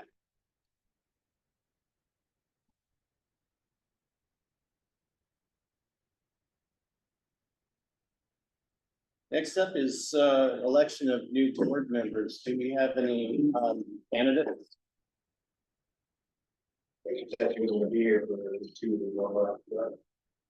Yeah. Okay. Then we'll move on. The good news is we have enough now that Jim has left us. Jim has left the building. He's now on the Parks and Rec committee. So we're at what? 11? 11, yeah. With 4 open seats. Next up is PRJ 1105-637 easement vacation. For 3404 Cromwell Place, and I'm gonna need assistance remembering what we're doing with this. I believe we need to provide a sign off to the city.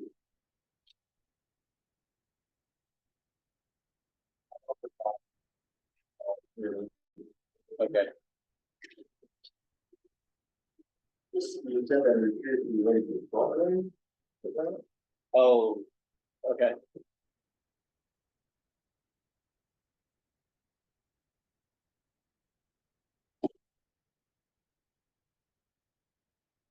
I take it you didn't hear from the applicant. No, I just got the notification from the city that it's up. It seems like it's very minor. I can read it real quick, short. Your project, dear Ramiro, and then we associate with the homeowner and homeowner. The project is processing one or more discretionary permits, so the development project and then the alternate applications.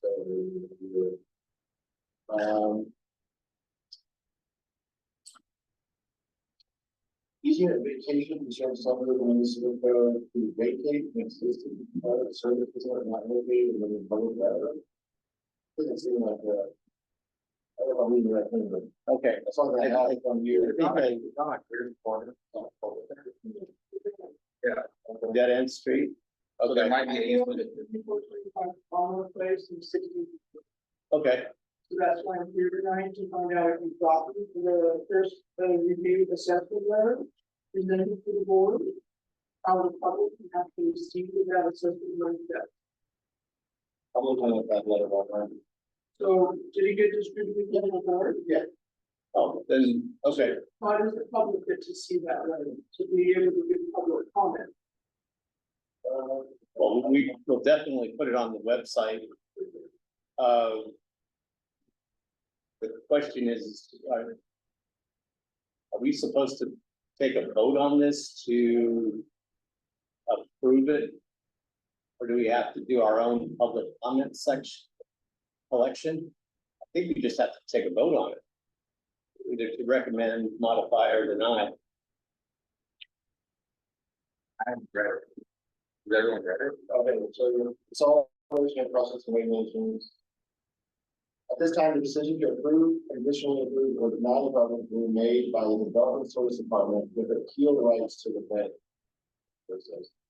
Okay, Minimum formal recommendation by the Development Service Department will be prepared for your evaluation. All after completion of following milestones. Also, staff review it, also the council recognizes the planners and provided a formal project recommendation. And environmental determination will be made by the determination is its final date. So it is a easement vacation for service of San Diego is proposed to vacate an existing public service easement not located in the public water. So yeah, we are supposed to give a recommendation, a formal project recommendation. Is there a deadline? yeah, they usually want it back in the single cycle. It does include it recommends carefully reviewing the attached project history report. Which contains review comments from staff and disciplines, outside agencies, and the community. When did we receive it?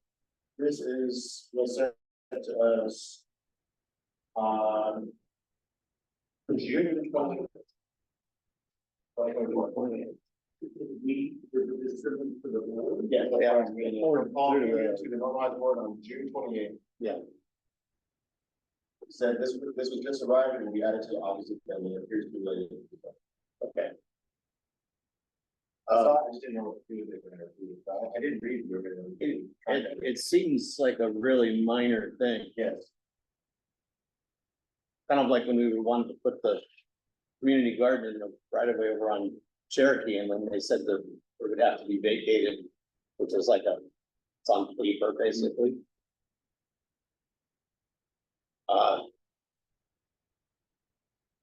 I don't know enough. Do we have, Should we hold off on this until we actually hear from the applicant? do we have an applicant here? I just stated I grew up at 3425 place. I can give you anecdotal evidence of how badly that dead end was. Tell you that the back side of the monastery's maintenance gate would be effective if the continued going, continues especially the last few years. So my question about the assessment letter for this one, is there a map to go with it to show where the easement goes across the private property? And if it's a storm drain easement, yes, does it say where the stormwater is going to go if the easement is vacated? It says in the document that they are simply the contact with the chair and schedule the contact with the presentation. Usually we have. Okay, We then, have to. well, then we don't have presenter Yeah. by the submitter of the request. So I think they're just telling those persons. Okay. Then it's pipeline material and no access. Okay. That's that.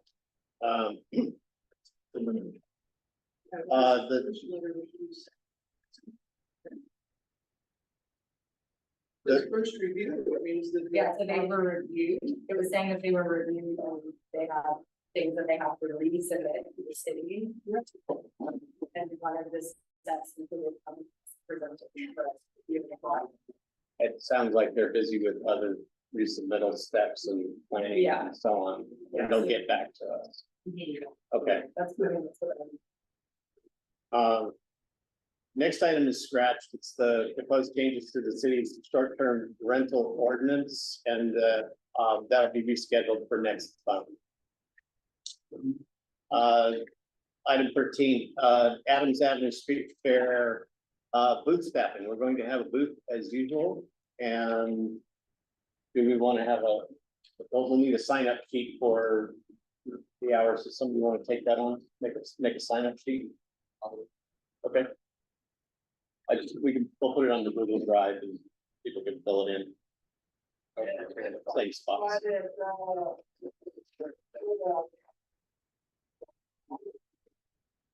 Yeah. Yeah. The board never had a booth. Oh, we've had booths every year. Yeah. So maybe they're in that same document, another side. Oh, okay. I find it. I'll coordinate with Jim and Caroline, the previous chairs. They'll say, oh yeah, we created an Excel sheet or something like that.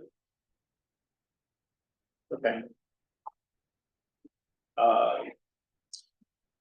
Next up is report updates from city, county, state government agencies at present.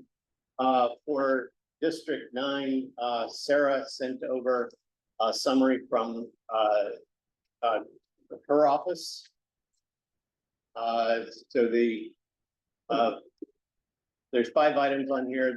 The first one's on homelessness. Homelessness is still a top priority in city council. Last week, the council renewed a declaration of a shelter crisis.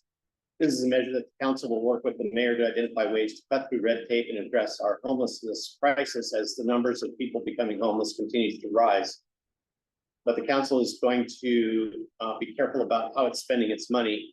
In the past few weeks, the city came with a lease proposal for a large shelter at Kettner and Vine downtown. The city was not happy with the terms of the deal and it was sent back to negotiate for better terms. Alternatively, Council President Vila Rivera is exploring other ways to create shelter using city land and also invest in programs that prevent people from becoming homeless in the first place. Budget. We just passed the budget in late June, but we want to let you know that the budget process starts again in September. The reason it's so early is we want to give our suggestions for the budget to the mayor at the beginning of the process and not the end of the process when most of the decisions have already been made. We'll be reaching out to you next month with more information, but please keep this in mind. District 9 newsletter, I encourage you to sign up for the weekly email newsletter updates. We send updates on what's happening in the community and on council and committee meetings. And you can sign up through the link that's on here, which is sdd9.info/news. Trash survey. This month, the Environmental Services Department is conducting a survey to understand what trash services people need and want. purposes of the survey is to make sure we provide the right level of service to trash pickup, bulk item pickup, and other services that people might want. The seminar for District 3 will be Tuesday, August 13th at Mission Valley Library from 5:30 to 7:30 p.m. at 2123 Fenton Parkway. We're requesting another one in the district and we'll keep you updated if that happens. Fire safety, as many of you know, temperatures are up and the danger of wildfire is a big concern right now. Some of our city firefighters are working on fighting these massive fires in Northern California. But it's a reminder of those who live along the canyons to clear defensible space, clear debris from their yards, remove dry brush and leaves from property, which makes it easier for firefighters to protect your lives and property. You can get more information on the San Diego Fire Rescue website, sandiego.gov/fire/safety/tips/ready, set, go. If anyone has any questions or comments for Taylor Rivera's office, just go ahead and email Kara at normalheightsbpg.org or through our website, and I'll make sure to relay that if you don't have direct contact with Sarah or her office or John's office. Anyone from the mayor's office present? County Supervisor Montgomery Stefano representative. Okay, State Senator Atkins. I see Tony, you're on. Hello. Good to see you all. Okay, so we are coming to the end of legislative session. All bills need to be passed out of the Assembly and the Senate by August 31st. I almost said October. August 31st, and that's the time when the senator will cast her last vote as a legislator as well, since she does term out this year. And then the governor has until September 30th to either sign or veto those bills. And currently, the senator has 2 bills waiting in Assembly appropriations and 1 waiting on the Senate floor to pass through before it can come back to the Senate to pass out and get onto the governor's desk. Along with that, we have 5, yes, there are 5 propositions that have been passed through this the Senate and the Assembly that will be on your ballot in November. One of which is Prop 3, which would amend the California Constitution to protect marriage equality. We want to try to get that Prop 8 out of our Constitution. And the second round of the California Dream for All funding just went through. We have 1,700 first-generation home buyers that have been conditionally approved for that funding. That is funding that Senator Atkins helped create in 2022. And to this date, the program has assisted nearly 4,000 low to moderate income families become first-time home buyers, which is really an incredible thing, especially after we heard the presentation tonight about home pricing in San Diego.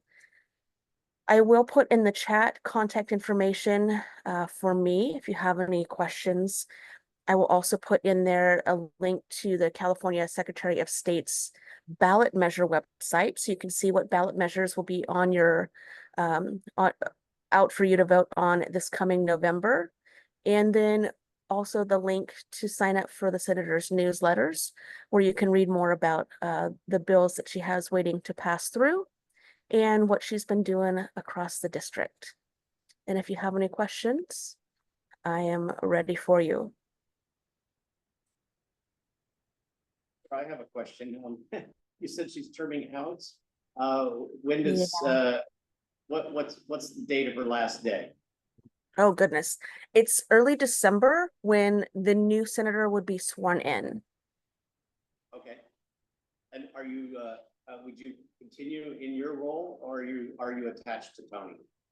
Yeah, it's different locally than it is in the Capitol, because in the Capitol, if you are working for a member that's terming out, another member that's already in the Capitol or one that's coming in will pick you up because you have institutional knowledge of how Sacramento works and how the Capitol works. Unfortunately, in the local district offices, we don't just come with the office. So the next senator would very likely bring in the staff that they have already. If it happens to be a current assembly member, they would very likely bring their own staff over, maybe hire one person, but our staff will not be with the office after that date. We'll be in the community still. And if you have any jobs that are open, we're looking. We'll keep you in mind. You've got a bang-up job for us. Any questions from the room? Any questions from the Zoom? Then thank you for your time. And thank you for waiting to get to you. No problem. Next up is Chris, I think you were online for representing member Ward's office.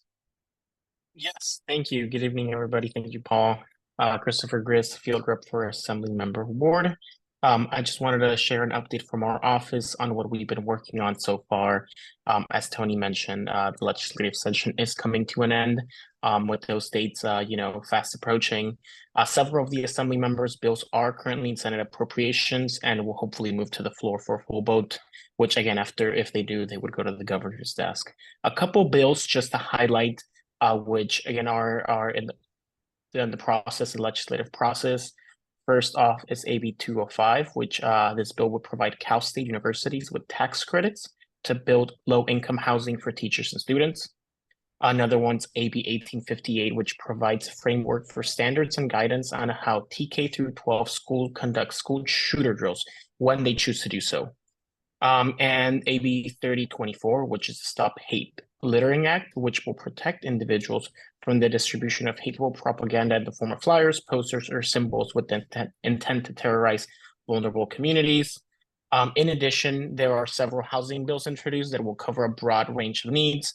Two to highlight regarding housing are AB 2694, which supports senior affordable housing through regulatory improvements. And then AB 1635, which updates current law to provide specific timelines and parameters for improvements on the Hillcrest DMV side, which is right here on Normal Street. A couple additional efforts on the legislative side. I don't think I've been here since May, so I did want to bring up that our office had been working to pass AB 1999, which was authored by Assemblymember Irwin and co-authored by Assemblymember Ward. This bill would have repealed the line item on AB 205 from last year that required the CPUC to implement an income-based fixed energy rate charge for ratepayers. But on May 14th, AB 1999 passed the Assembly Committee on Utilities on a 9-0 vote and was referred to Assembly Committee on Appropriations for a hearing. Unfortunately, the measure failed on a passage on a 2-0 vote when it needed 8 votes to pass. Assemblymember Ward did not sit on either of those committees and did not have the opportunity to support the bill on a vote for then, but I do know that was something of interest to the community, and the assembly member was really fighting to try to get that passed, but unfortunately we were unsuccessful in that effort. And then lastly, AB 1955, the Safety Act. On July 15th, AB 1955, the Support Academic Futures and Educators for Today's Youth was signed into law by Governor Newsom, further solidifying California's commitment to providing a safe and supportive learning environment for all students, regardless of gender identity. This life-saving legislation came in response to policies in several school districts that sought to forcibly out students. And just to clarify, the Safety Act does these 3 main things. It prohibits school districts from implementing forced outing policies. It provides resources for parents and students trying to navigate conversations around gender and identity on their own terms, and ensures that teachers or school staff are not retaliated against for refusing to forcibly out a student. And this legislation strengthens California protections to ensure that all students are safe, supported, and not isolated due to any part of their identity. Again, these are some legislations that we should either have information on whether they're signed into law or not by the end of the month or end of next month.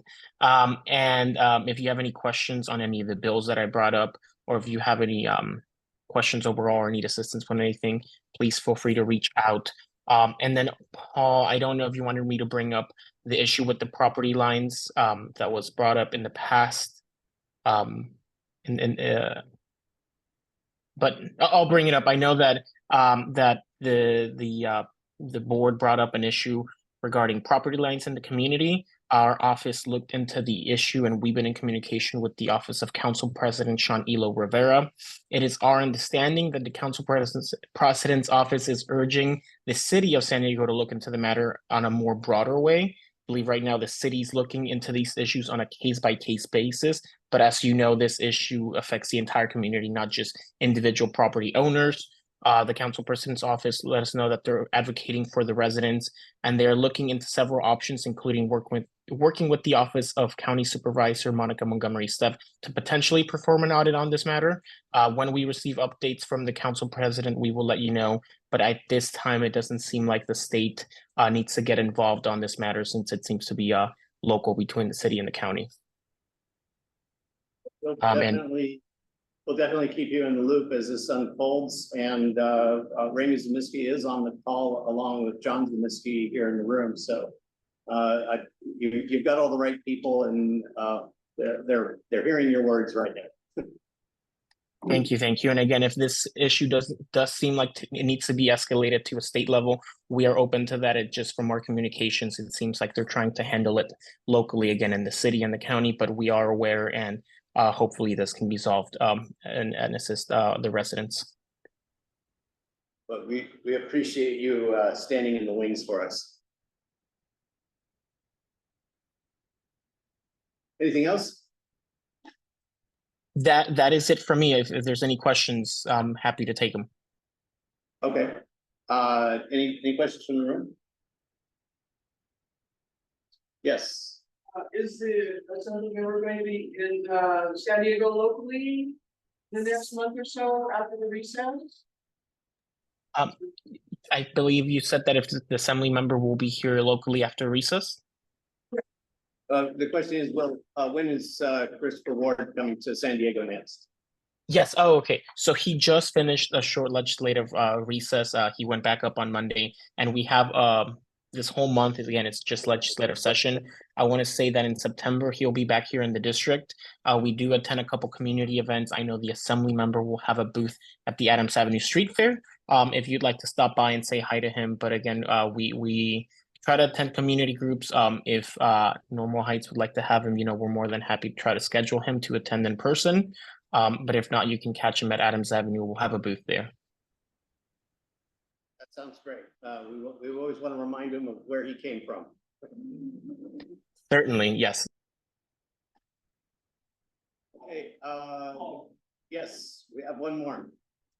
Is there going to be any follow-up about the CPU question?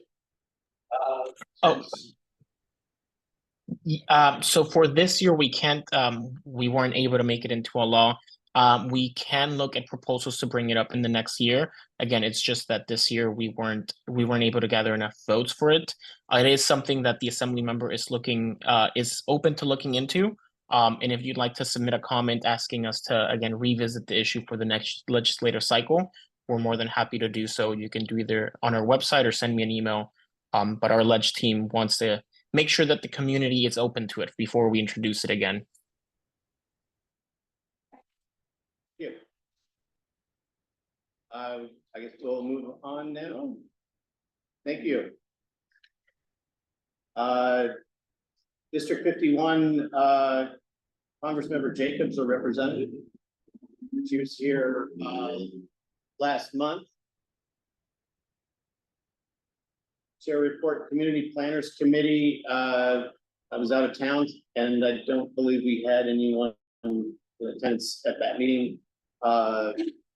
As far as I know, there was no big issues. It was mostly a presentation of the atlas and working towards more community planning. Adams Avenue Business Association. Thanks, Paul.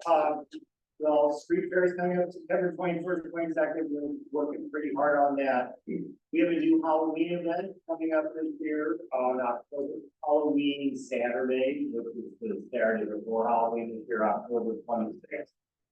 We have about 100 businesses on the avenue distributing candy and a Halloween costume contest at the same time. To try to get people to visit Adams Avenue on that Saturday. So, and adults will be eligible to collect candy for as well. Our spirit stroll is scheduled for Saturday, November 30th. And, our next AAD mixer is Thursday, November 21st at the Avenue Rooftop Bar.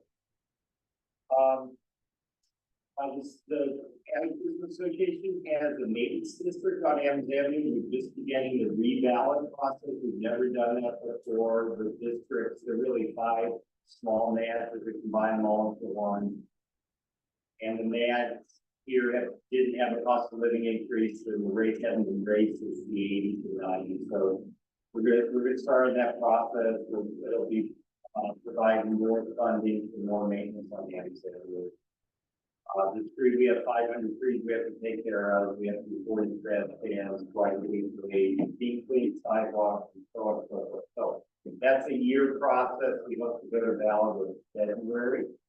Last thing is, city has initiated a parking study for Adams Avenue, along with some other corridors in the mid-city for the study of the installation of meters on Adams Avenue, and our board voted, and the Adams Resolution board voted in favor of installing meters on Adams Avenue. We're waiting for the transit engineers to report to come back to the city, and of course it depends on what they see in the occupancy. But we're pretty sure we qualify for meters, and that's something that once the report is out and the block proposal is out, then it's got to come to the planning group sometime, I'm guessing after the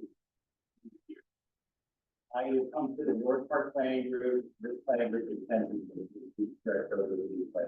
But the association believes in creating more turnover on the avenue, and the city is has the policy the city changed on how you install parking meters.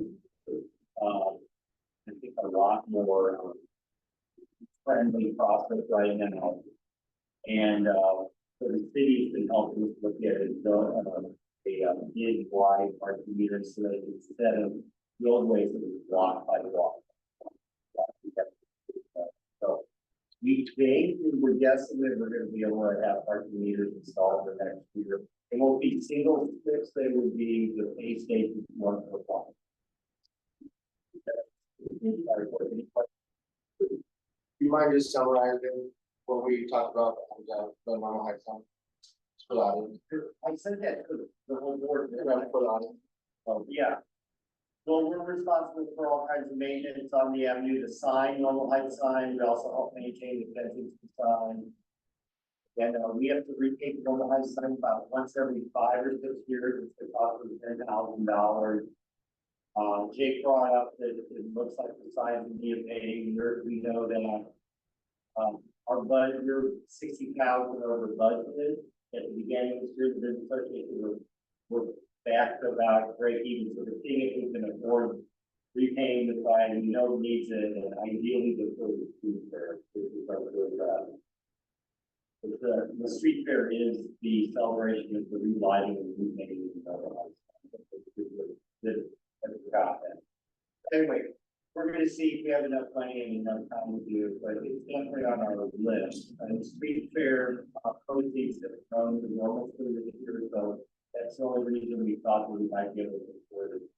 And our sponsorship for the street fair is going to go about too. I think there's a lot of people in the community that will, I don't know if it's possible to donate to that, but 5 years, spend $10,000 to make that time, $10,000 time. There's new paint technology and new substances we could be using to paint that sign once every 10 or 15 years. building. This is like it's falling onto the ground now. Yeah, red fades quickest, and the poles are red and signs a lot of red, and the only way you do, you know, from start from scratch and the make enamel, you can make it last long, but then you're talking about like, close to $200,000. I think we could do it. Yeah, redo the side, so we're just painting it every few years. And repairing the transformers from the neon too, so we keep up our record, letters go out every. Norma Heights. I like Norma Heights. It's my favorite. Yeah, it's Norma. Thank you. Next up, Normal High, El Cajon Boulevard Business Improvement Association. Is Gary on the line? He was here earlier. Normal Heights Community Association and Normal Heights Urban Arts. Yeah. Yeah. August 17th at Florida Canyon Park, there's gonna be a race. First, aircraft. Housing. And talk about food. Couple of things there, and have ice cream. Popcorn and a couple other things. That's from 11 to 1. Right, thank you. There's a flyer. Okay. Adams Avenue Community Recreation Advisory Group. We're in several road money. We give you I get it done. And the graffiti got painted over. There was a big thing of graffiti. I got painted over, and on the restrooms over there on the side of the building, it was spray painted. And they tried to keep that all pretty well. There's still a big homeless thing over there. It's probably about in front of the mall building. There's probably 6 people living there. So that again. And there is some in back of the rest of the money for you. And they just got over on 12. I guess they're gonna be getting rid of Cody there. Yeah. Budget.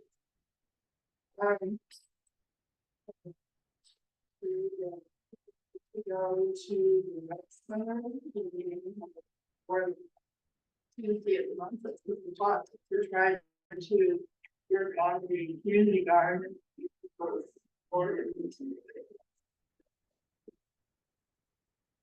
They said that sometime between August and September, they're supposed to be demolished.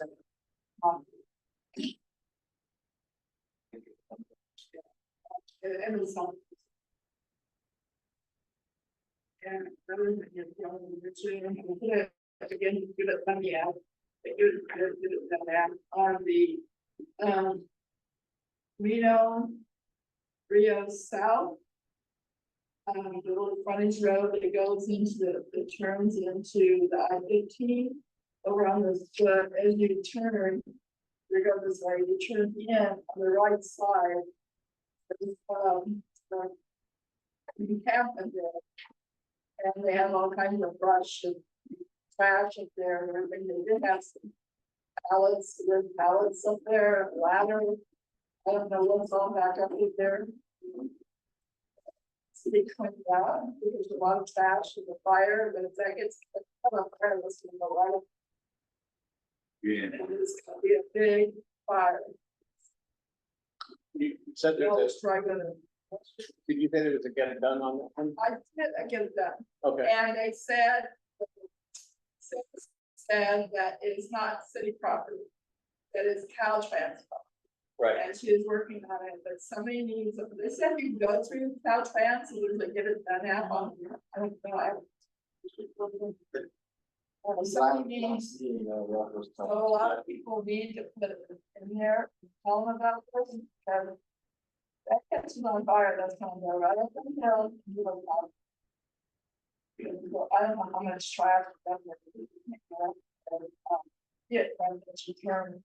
From the command rail south onto the I-15 freeway, you look at this, you turn, and you look to the right and see. Okay. So, but it needs to be done, or this has been a couple of months, I think. Yeah. But it is not because it's too hot. I've seen smoke coming from there, they're drilling something before. But I know there's a guy that as you go from that, to the Fridays Road, on the by the, with a bike lane, you go across, there's a guy that, like, I'd say it's like a shaded area that's like where the bridges, I mean, bridge. And he parks there all the time, so I don't know if he lives up there or not. It's not that far from.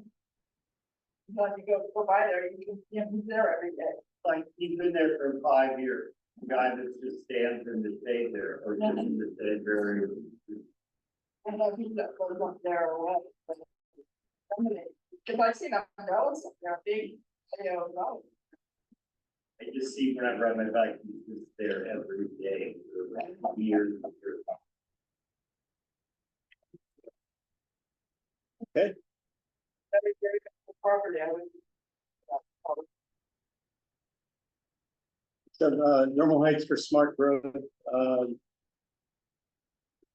We've been working with, Greenfield and the company that owns the properties, the parcels at 35th and Adams, where they were going to build the Mars project.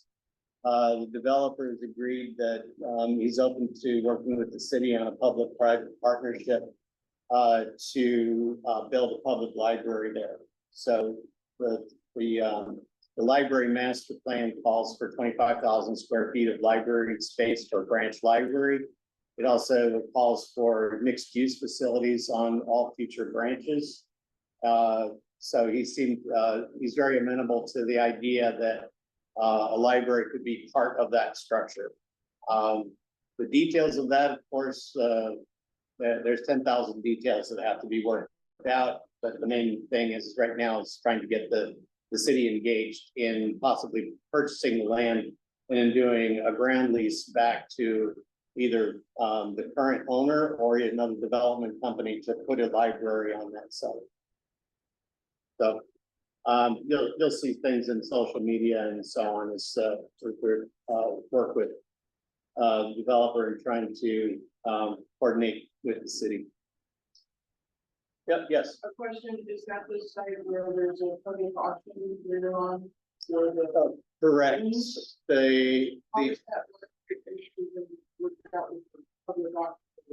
The public auction is for the lien, so it would be similar to selling a mortgage on a house.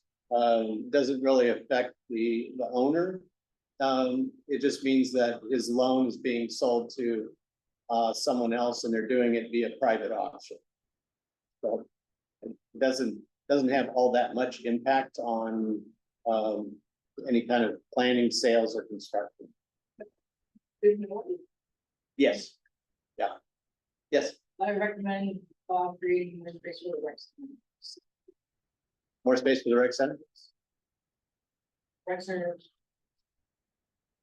I almost. didn't even know that that's what that building was. And I don't even believe it's 2,300 square feet. I don't think so either. The Kensington Normal Heights Library in the park is 2,300 square feet, and the rec center there is probably about 2/3 of that.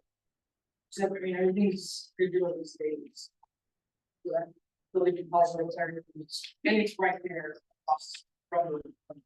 But Ideally, in my own, just speaking for myself and no one else, I think that that a bridge from a library to a brand new rec center with 3 levels of parking garage underneath that field would be heaven. But I don't have, the $100 million in the back pocket. Yes, You mentioned that they wanted to look at the library, have they done some before with their library? this would be the first.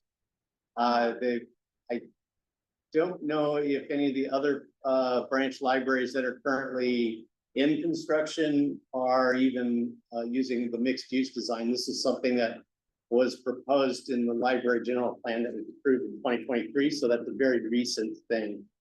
Of course, there's a lot of moving parts here. Would the city own all of the library and the housing? Traditionally, the city would want to own the land, the dirt that it sits on. Everything else would be negotiable. It could be that the city pays for the construction of the building and leases it back to to another party to manage the housing. There's a lot of different ways to do it. But typically the cities like to own the land rather than doing the 100-year lease because they know that the lifespan of a library is probably more than 100 years. Anyway, that's all I have on that one. And then of course the community garden, that's still work in progress, coordinating through the recreation group. And the city seems to be in favor of moving forward. So it's just a matter of making sure that their plans and our plans match up. So there's no conflicts in terms of where things are built. Let's move on to standing committees. Mid-City Communities Plan Update Committee. Yes, apologies I was late, but I hope you got the presentation on Mid-City Atlas report. Our last group meeting was, I think, only the exact same presentation you received. So comments on that are due in October. Everything's available on the website. So I highly recommend taking a look. I think I mentioned my favorite highlights last meeting. Our next Mid-City committee meeting is in September. After our next meeting, so no update on community plan until October. Thank you. Start property review report. Couple of them came up, neither of them were significant. So one was at 3406 North Mountain View. I had problems because the Preston cottage with an inappropriate porch had been added to it, so it had what we call integrity issues. And the other is 4660 Street. And that's a case of a remodel that occurred. And final window were installed. And again, another porch modification. What happened to 3406? The line on 3406, there's a porch cover. The roof is not raised. So it was, I was called, but you can tell that it's the character of the other cottages seem to came later. I guess you know the house. I run by it all. Yeah, okay, so it's fine, except the porch cover. So they had applied for. Now, really what happens, they applied for something that. Really all the 45-year review designed to do is to, input whether the community has knowledge of its historic. This one just didn't qualify because, Sure, so it's just about the designation. Yeah, so they even tell you about what they want to do. Chances are, if they wanted it, is designated historical, the process.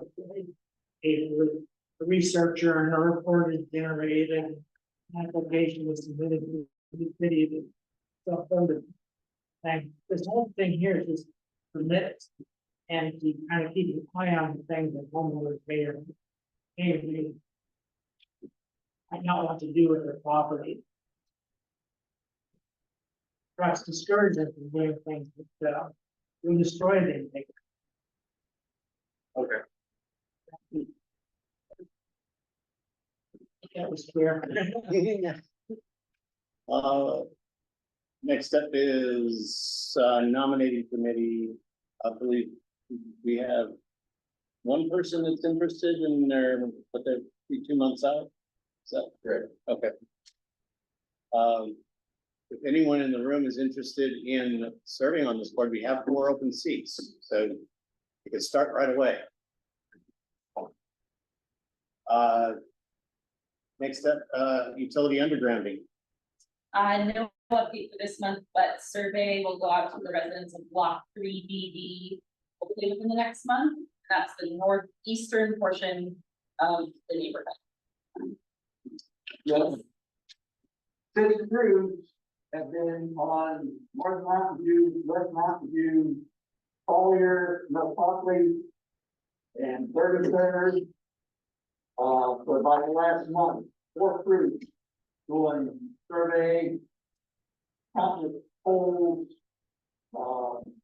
marking streets, and all over that area right there for about the last month. We're gonna work through. It's great to hear. So they're on track then, because I think they're supposed to, they said they'd get started, so it sounds like they're good there. 4 years ago. Yeah, I know, the day's finally, it's finally here, almost. Is there any credence to the rumor that undergrounding damages the roots of trees in the parkway? Happy to do some research and come back with some thoughts, but I do not know. I would hope that they would have, I don't know, some sort of LiDAR or something to look at that, but I honestly am not sure. But Okay. happy to look into it. Sure. Get back to you. Hey, thank you. Next up is traffic task force. I have an update on the programs that we reported and ADA issues. We have 2 requests that are outstanding. One at Parker and Mansfield, two of the corners on that intersection lack programs. That one has now been funded and will be installed as part of the same project where they're replacing the water mains and sewer lines in that general area. And that's supposed to start this year. The other one, it's not reviewed just out of Adams. That is still awaiting funding. Okay, that's it. That's it for the agenda. Do you have a motion to adjourn? Yes. Second? Okay, we are adjourned. Thank you.